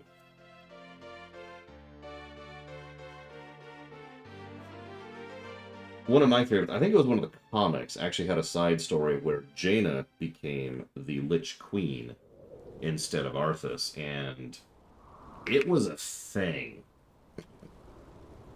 There's a lot of implications there. Thank you, Warwick. Runner, for ringing the Builder's Bell once more. Thanks to you, our fighting forces grow ever stronger. Such craving for construction wells up in me, I have no choice. I must renounce my faith in the children and become a builder, or I shall surely burst. As shall I. Oi, Runner. If I'm not mistaken, you're one of our new arrivals. How can I be of assistance? I want to help. I ain't much of an ideas man, but let me know what you want to build. I'll do my darndest to get it made. Well said, my loyal subjects. But, your majesty, do the teachings of Hargon not state that builders are abominations? Silence, whelp. Forget about the heavens. If you don't become a builder right now, I'll punish you myself. Jesus, people. Yeah, we're just spreading our religion here. It's settled then. You may have to lay down blueprint and place materials in that chest, and we'll build it, which we've talked about already. We've showcased already, anyways. Yeah, Jaina Proudmoore is probably the 5th or 6th most powerful mage in the entire setting. And that may not sound impressive until you consider that the setting of Warcraft is a multi-planet setting.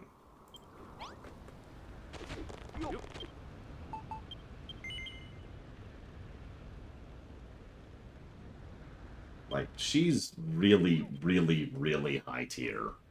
Yeah, with time travel. And spaceships. No, she's way up there.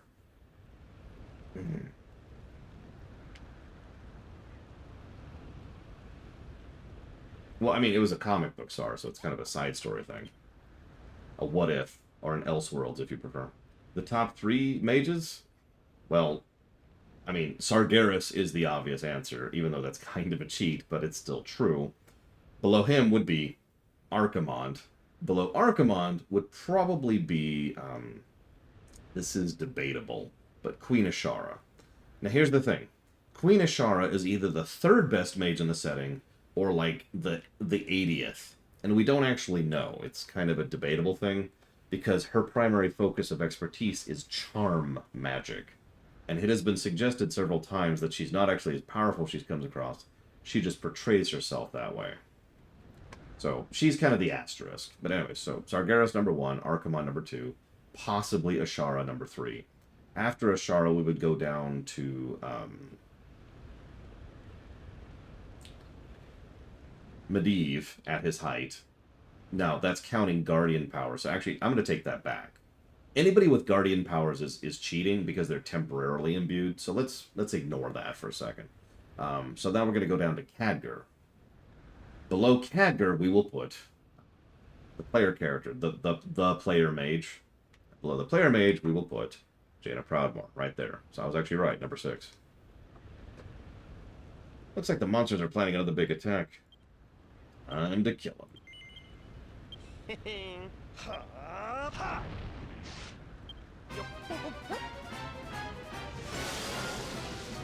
Gul'dan is a warlock and not a mage.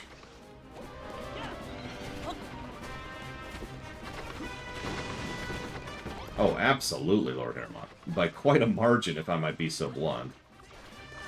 Try to remember that Malygos was actually voted in as the aspect of magic. I'm saying that wrong. Let me try to restructure that sentence a little bit. Malygos was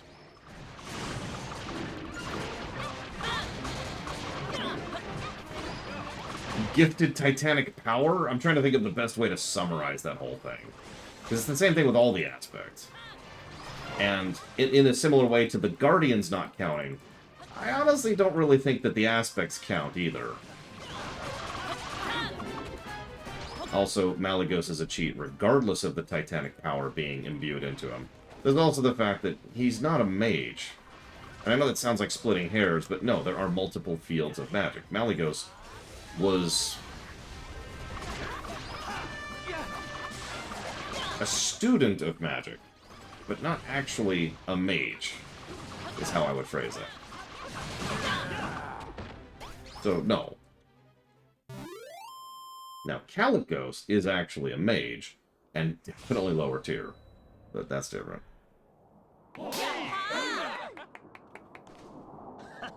Another couple hundred bite the dust. They put up a good fight, though.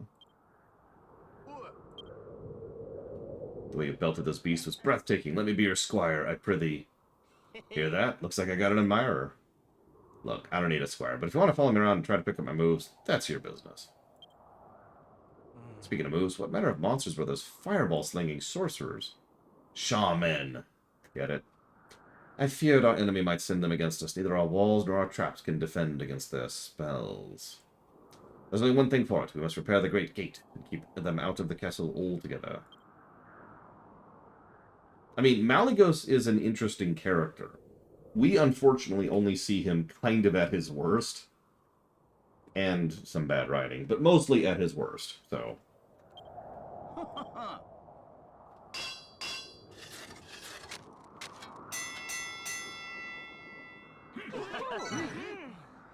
Well, the simplest and most fundamental answer there, Mr. Red, is humans are, ultimately, titanic creations. Titan creations almost universally tend to be stronger when it comes to matters of arcane, because arcane magic, being a mage, is all about order. Humans are more aligned towards order than elves are. That's it. Because elves are trolls, are natural, primal, whereas humans are Vrykul, are Titan-forged, orderly. Sounds right? Now that the enemy has the power to launch magical fire, we can delay the rebuilding of the Great Gate no longer. The main gate was an imposing structure that not only protected us against enemy assault, but bristled with arms to attack our assailants as they approached. With this in mind, I ask you to draw a design. The gate. Yep. Absolutely, Mr. Red. Honestly, and I think the actual Warcraft writers have forgotten this, but the original reason that elves, high elves, were such good hunters was because of their natural shamanistic, druidic power.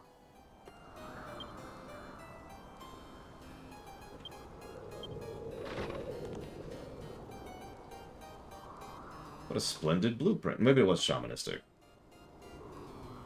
I actually can't remember all of a sudden, because there is a difference between shamanism and druidism, and I can't remember which one hunters are. I feel like they're druids. I'm pretty sure they're druids, but we're going to stick with that. This is also one of the reasons night elves make such good druids, by the way. What a splendid blueprint. The design represents the glory of Moonbrook. Not only do the walls seem nigh on impenetrable, but I see you plan to put a battery of ballistas to drive back an invading army. But by golly, this gate is absolutely enormous. It would take forever to build it by yourself. It's time for the people of Moonbrook to show their true spirit. If you'd be so good as to provide the materials, we will make your vision a reality. So... this is kind of a new tutorialization thing. A little bit. No, I know, it's weird, Lord Harrowmont. The trolls instead focus entirely on shamanism. But shamanism and druidism both come from the same general place. Nature. It's just, is it sapient nature or non-sapient nature? It's all spirit energy, is what I'm trying to say. Anyways, so yeah. Instead of, you know, placing down a blueprint and people just build things like they did in Island 1 and 2, now we have to place a blueprint and put all of the resources into the chest. Once we do, then they go build it. Honestly, I kind of like this system more. And I wish we could do even more with it. But anyways. Anessa also refuses to build because it's against her religion. By religion, I of course mean cult. Gotta cult it up.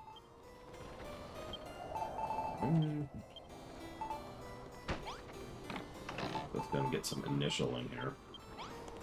Get to work. Alright, we need 2 portcullises, 6 walls. Warcraft lore irritates me, Mr. Red. Do you know why? I guess we just use this.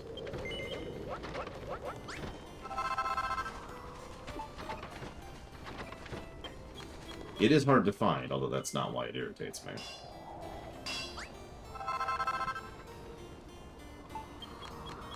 It's because Warcraft lore is good. Like, really good. It's well designed, well thought out, and honestly very engaging. But, a little bit in the background. A little bit.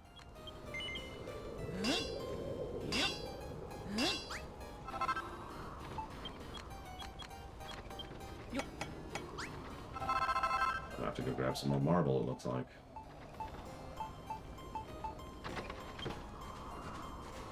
And cord. Oh my god. Crazy Norse isn't here. Crazy Norse on the VOD. They want me to get cords. Damn it.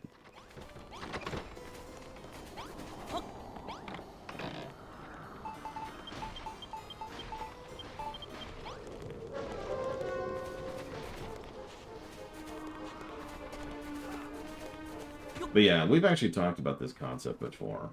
As absolutely bizarre as it sounds, I almost prefer it when something is just bad. Because then I can just say, oh yeah, that sucks. And then move on. It's when something is good that it really aggravates me. See, that's just obvious troll bait, Lord Harrow. You're gonna have to work harder at that for me. Come on. Malroth? Malroth?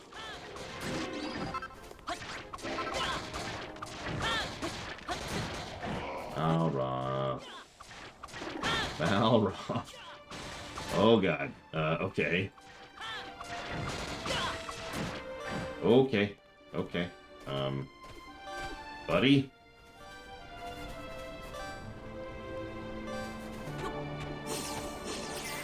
Oh, thank god. Help!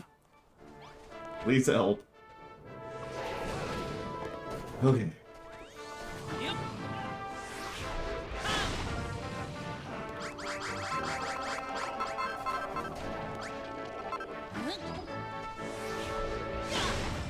I'll admit I'm irritated that Broxigar is canon, but whatever.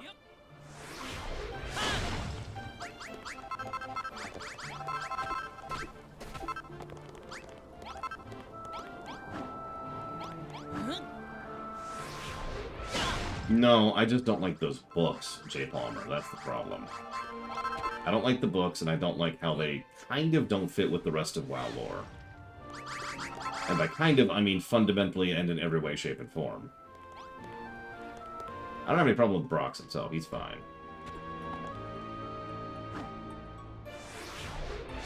Correct, Von Falkenstein.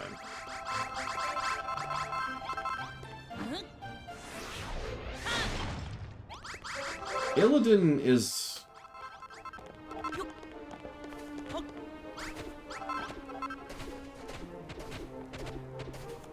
So Illidan doesn't really get to show off his magical, like, prowess all that often because he's not a mage in the truly traditional sense of the word. I hope you have fun, Zaktaft. Illidan, in a similar way to what I said earlier with Malygos, is more knowledgeable with magic than he is a magical practitioner. Having said that, he is also very talented at activating and working with artifacts and devices all the time. It's something he does constantly. Like in every story he's in, he's usually doing at least something somewhere with something magical. Thank God for the kitchen, am I right?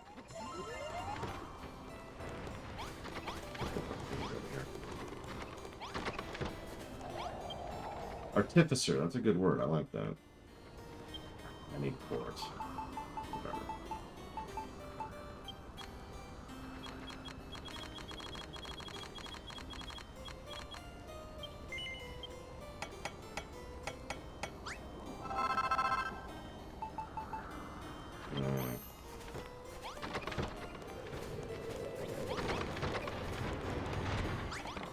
He also tends to use his magical knowledge to plan out, to figure things out. There's a reason Illidan is the one who figured out the nature of the Legion, and there's a reason that Illidan is the one who figures out how to actually cause them permanent harm. In both cases, it's because he was sufficiently learned in magic in order to do so. He also got lucky a couple of times, but you get my point. I think several other mages could have accomplished a similar feat if given the opportunity.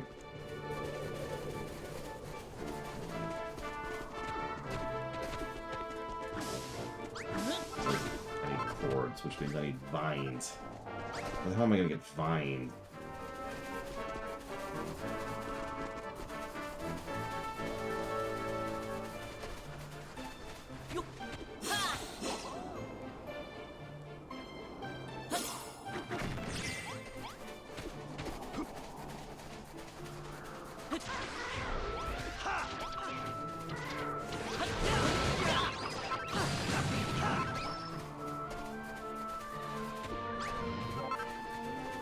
I mean, no, you're absolutely right, Mr. Red. It's like a lot of things. A lot of people tend to look at the surface level of things and assume, oh, such and such, and then they just end the discussion there. Sometimes it's whatever. Sometimes it's aggravating. Sometimes it causes real-life problems. It's life. Antonidas... Yeah, I was gonna say... Everybody lost to Arthas.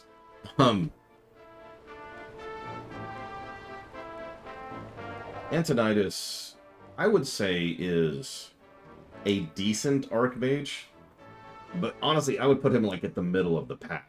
So, of that giant scale we were talking about, where Jaina is over here at the 6th part, he would be like 150th or something like that. Like, I would put Thalyssra, for example, as well above him. Just to name one example. Hello there. What's a young lad like you doing all the way here? Enjoying a bit of brutal, bloody combat, I take it. Well, war away. I spend my days collecting arms and armor from fallen soldiers, so the more the war, the merrier, if you ask me. I'm always eager for more swords. Bring me 5 copper swords. Sure, that sounds terrifying.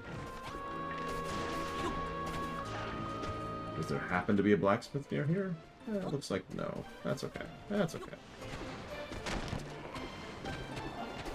Exactly, von Falkenstein.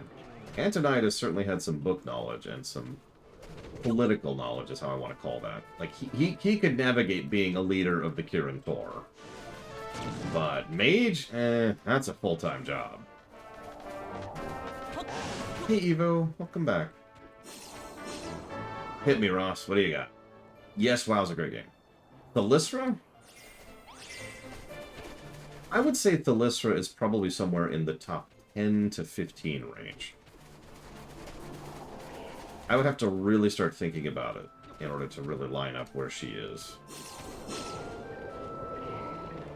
Thalyssra was the Nightborn in Legion, the one we helped primarily. There's also I actually remember her name, the Queen, who was also pretty high tier. I am not seeing any vines anywhere. So who is Sylvanas and why should you care?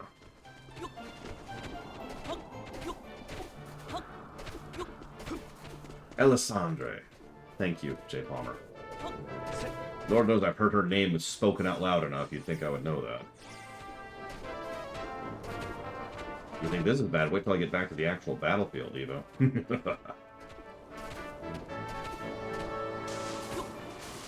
Okay.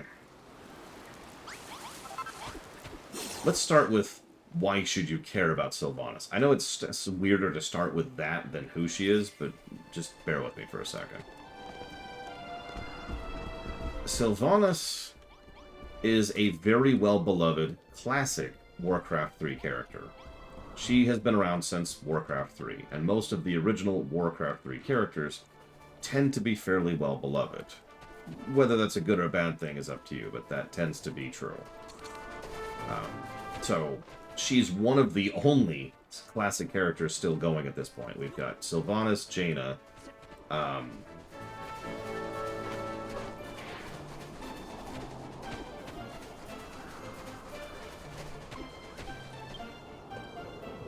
Thrall, kind of. We'll see where that goes, if anywhere. Like, Thrall kind of has been dipping in and out of relevance, but I'll give you Thrall. So it's 3, Thrall. Yeah, that's kind of it. Now, we've got a few characters, I do too, Savacum. We've got a few characters who have survived from Warcraft 2 era. We've got Genn Greymane, who was the king of Gilneas. Excuse me. And, we've also got Illyria and Turellian, as well as Khadgar. Oh my god, I forgot about Tyrande and Malfurion. Excuse me, there's also Tyrande and Malfurion. The unmemorable ones.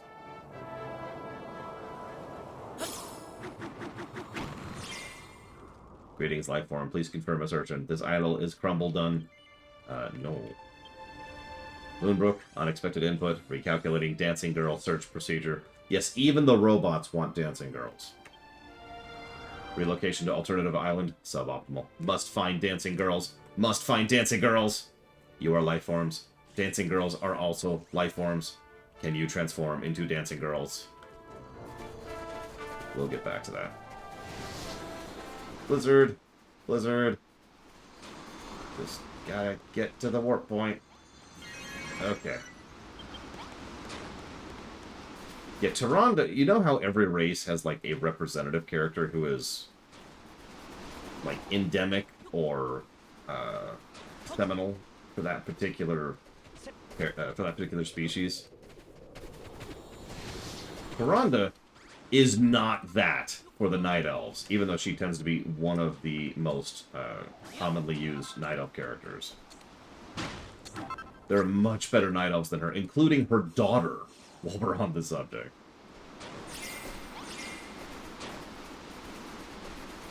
Okay, let's go ahead and,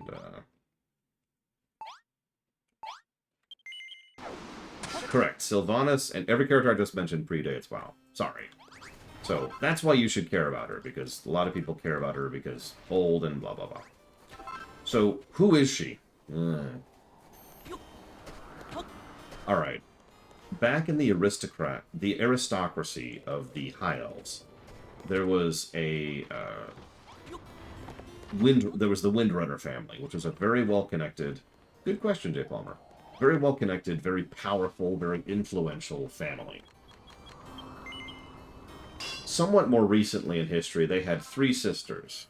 Illyria, never remember the third one's name, and Sylvanas. The sisters...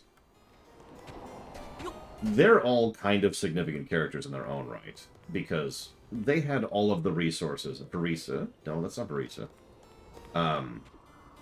They had all the resources. It's the same reason rich people usually make waves. It's because they're rich. So, because they were so well connected and so well positioned and blah, blah, blah, blah, they were a bit of movers and shakers in all of their doings, okay? Sylvanas became Ranger General. Now, Ranger General is a specific qualification of military commander, which I'm not going to bore you with right now. But the point is, it's kind of a big deal that she became that. Once she managed it, she was...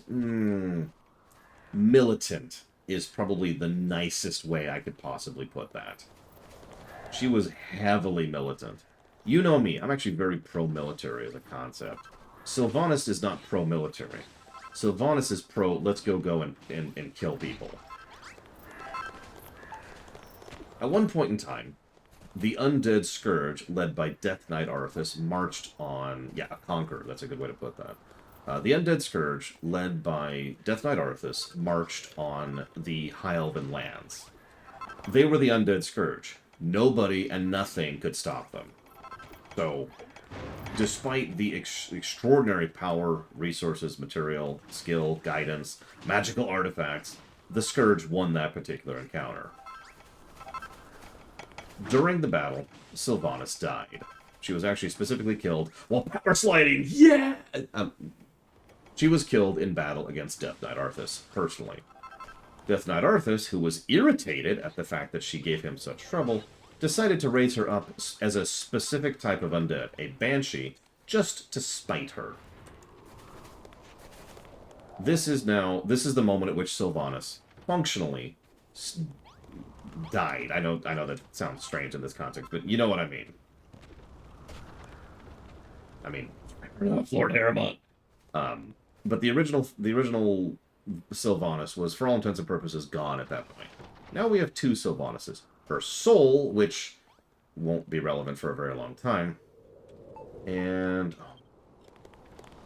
her body, well, her undead form, which kept going under the command of the Undead Scourge.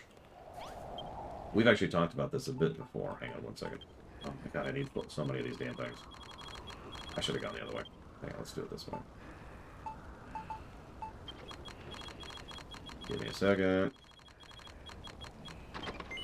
Jesus, that's a lot. 440. So, after a time, a lot of events happened, which I'm not going to bore you with. But what really matters here is that the first Lich King's power started waning thanks to stuff that I'm not going to bore you with. So, the first Lich King's power started going down.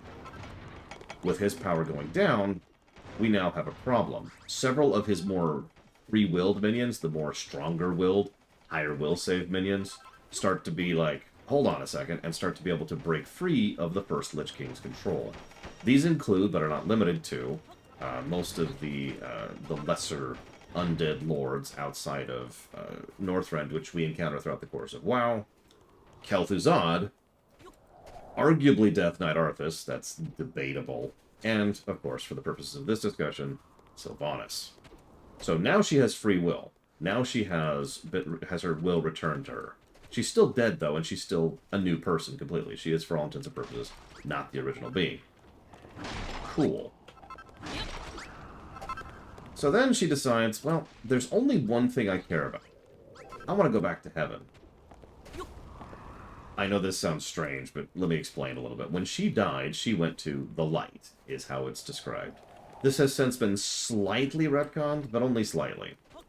She really liked it there. It was calm and comforting and wonderful and awesome.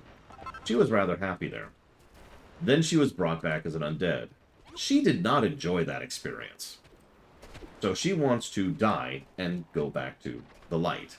The thing is, she wants to do one thing before she goes. Correct, Ross. She wants revenge. So she's like, okay, I've got an idea. I'm going to go kill Arthas. She does not distinguish between Death Knight Arthas and real Arthas because most people in universe do not understand that that distinction even exists. Yes, there is an irony that Sylvanas herself is a victim of that exact same distinction. So she wants to go kill Arthas, Death Knight Arthas. She's like, I'll kill you. She fails, and now it's like, well, now what? So instead what she does is she does what she always did. She's a conqueror. So she gathers followers, other undead, disenfranchised, and she starts building up, exactly, Mr. Red. She starts building up a new army. And she uses this army to conquer the ruined remains of Lordaeron. She calls them the Forsaken. And her whole you're probably thinking, why bother with all this? I'm going to quote her on this. What she needed was more arrows in her quiver. She wanted to build up an army for the sole and explicit purpose of building up an empire whose only job it was to kill Arthas and then her. She wanted her revenge, damn it. And once she got her revenge, she was going to immediately commit suicide and move on. In order to ensure their loyalty, she gives them purpose and all that fun stuff. But let's be clear, what she does is she builds a cult of personality around her. Even in the early days, this starts to lead to two general categories of Forsaken. People who are undead and are, lost or abandoned or don't have a place to go. You get the idea. And followers of Sylvanas. And the two groups will, over time, do nothing but get more and more and more diverged until the followers of Sylvanas become formal enemies and are eventually smacked down by the players. But that's way in the future. So, she does all of this crap. Fast forward several years. This would be 7 years in universe. She finally has her empire. They find the second Lich King has woken up. She assumes it's Arthas. She's kind of wrong. And she's like, okay, I've got to go kill him. I'm going to put everything into it. I'm going to put the whole army into it. And she throws the weight of everything that she has behind her into trying to kill Arthas. She commits genocide and atrocities. And not genocide. She doesn't commit genocide, but she commits atrocities, and she builds super weapons that are awful and horrible, and she allows free reign to a demon lord just because she doesn't care. She just wants to get to him and kill him. Stuff happens, and eventually, finally, the second Lich King is defeated, and she's like, I did it. I have my revenge. And she has made, this is important, she has made a wave of blood and tears behind her. Oh yeah, she's not the one who killed him, by the way. She couldn't manage that. So she finally goes to commit suicide. And then she doesn't go to the light because she's been a horribly evil person for a while now. And she's done some pretty horrible stuff. She goes to the dark. Nowadays, we know this place as the Maw. One of the most horrible hells I've ever seen in fiction. So she goes to the Maw, and she is not happy to be there. By coincidence, there are certain chained undead nearby that need a master to survive. They decide to sacrifice, basically one of them swaps places with her. So that undead willingly goes to the Maw to get Sylvanas back out, to resurrect her, in other words. And then that way the other of these, the Valkyr is what they're called, will now have someone that they can bind themselves to in order to be able to continue existing and not be dragged down into the Maw. So, cool. Now she's like, now what? Her first goal, her primary goal at this point, becomes something very, very simple. This is her overwhelming, driving motivation behind everything she does for years. Her goal is to never die. So she starts building up the Forsaken Empire to be a barrier around her, to be defenses and bodyguards and infrastructure and armies. She wants to have an empire now whose only purpose is to make sure that she never dies and has to go back to the Maw. I'll stop there because her story keeps going for a while. She's the main character. She's been a main character for literal years. But that's Sylvanas Windrunner.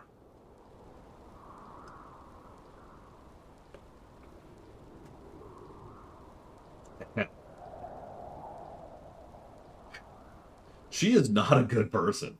She has never been a good person. Before she died, she wasn't a good person. There's a reason I started by calling her a conqueror. Or rather, you came up with that term, but you get my point. Did she ever encounter any of her families and sisters after becoming dead? Oh, yeah. Multiple times in multiple cases. She has some fascinating story. I encourage you to watch the WoW review. She encounters some fascinating people. Or excuse me, has some fascinating encounters with people like the current Region Lord of the High Elves, several of her sisters, actually both of her sisters, excuse me. Her nephews is something that was a thing. She was going to go kill her nephews. And I know what you're thinking. Oh my god, no, it's okay. She was going to raise them an undead. Yeah, I wasn't even going to get into the Garrosh thing. There's been some stuff. She's been a main character for a while. She has a lot of screen time.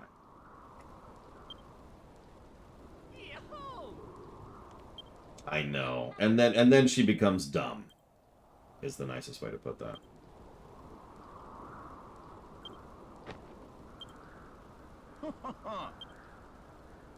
Your Majesty, we have no treasury. We have no treasure. We barely have enough food. How right you are. It seems the revival of my castle must be its own reward. Thanks. So, why did she go to the light originally? This is going to sound a little bit philosophical and maybe even a little bit apologistic, but good is a gradient, right? She was never exactly a good person, but what she was someone who was willing to lay down her life and fight fervently in order to take care of and protect her people. I would argue that that's not good, but in a setting as war-torn as Warcraft is... And yeah, she was never really allowed to be the conquering power she wanted to be. She never really went and conquered Lordaeron, for example, even though that was something that was actually suggested by her more than once. So her soul is still fundamentally leaning more towards the light. Fast forward a little bit. During Shadowlands, which is the second to most recent... Aha, Lord Heremon. During the second to most recent expansion, her soul was, against her will, forcibly re-merged back with her body, her undead form. Now, if you don't understand just how horrible that is, allow me to remind you that there's an episode of Star Trek in which there's a character called Tuvix. It's the same principle, even though it's being inverted. Tuvix was split back into two people, killing Tuvix. If you re-merge them back, you are killing the two people to make the new person. So if you're paying attention, Sylvanas died the first time when she was split, and then she died the second time when she was remerged. The new Sylvanas is, for all intents and purposes, a completely new person. And let me tell you, Sylvanas' soul suddenly being burdened with all of the memories of what her undead self did for years upon years absolutely destroyed her brain. It's one of the few parts that Shadowlands got right. She was not dealing with it. She literally went into a coma on the spot, just honk down. I know, Pillars of Snow. I know. Anyways. And yes, all of this will be in the WoW review. Partially cinematic, partial. A lot of WoW's lore is, especially nowadays, done in what I call Hello? Hello? Hello, hello? Open door, I can't hear. Please? Please? Please open the door. Dinner is ready. Oh, okay. I'll come down in just a moment, okay? Thank you. What are you doing? No, you have to close the door. Why are you closing the door? I'm being trolled by my niece.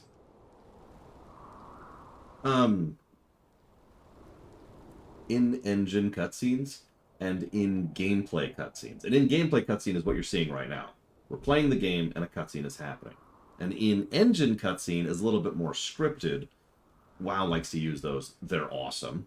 And then there's pre-rendered cutscenes, which is like the intro we saw here. So most of WoW's lore nowadays is in gameplay cutscenes. Anyways, I cannot forsake my faith. The children of Hargon say the building is a sin and my conviction is unshakable. We'll soon see about that. If you don't stop going about your conviction, I'll give you a proper shake.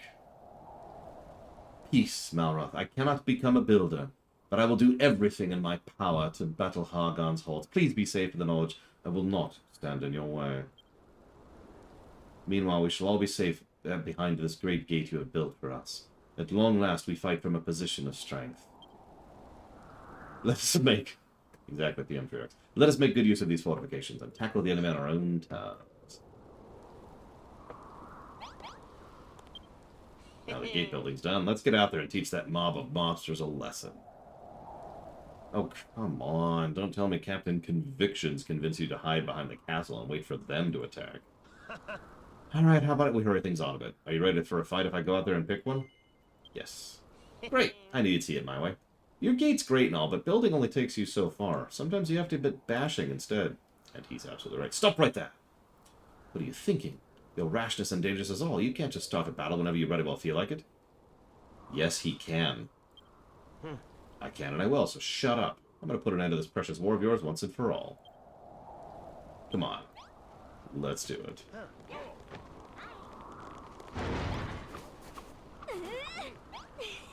And we're actually going to stop there because I've already been called to come downstairs. Tomorrow, we will hopefully get even further into Moonbrook. And then we'll finally show off my stuff. I hope you've enjoyed. I'll see you guys.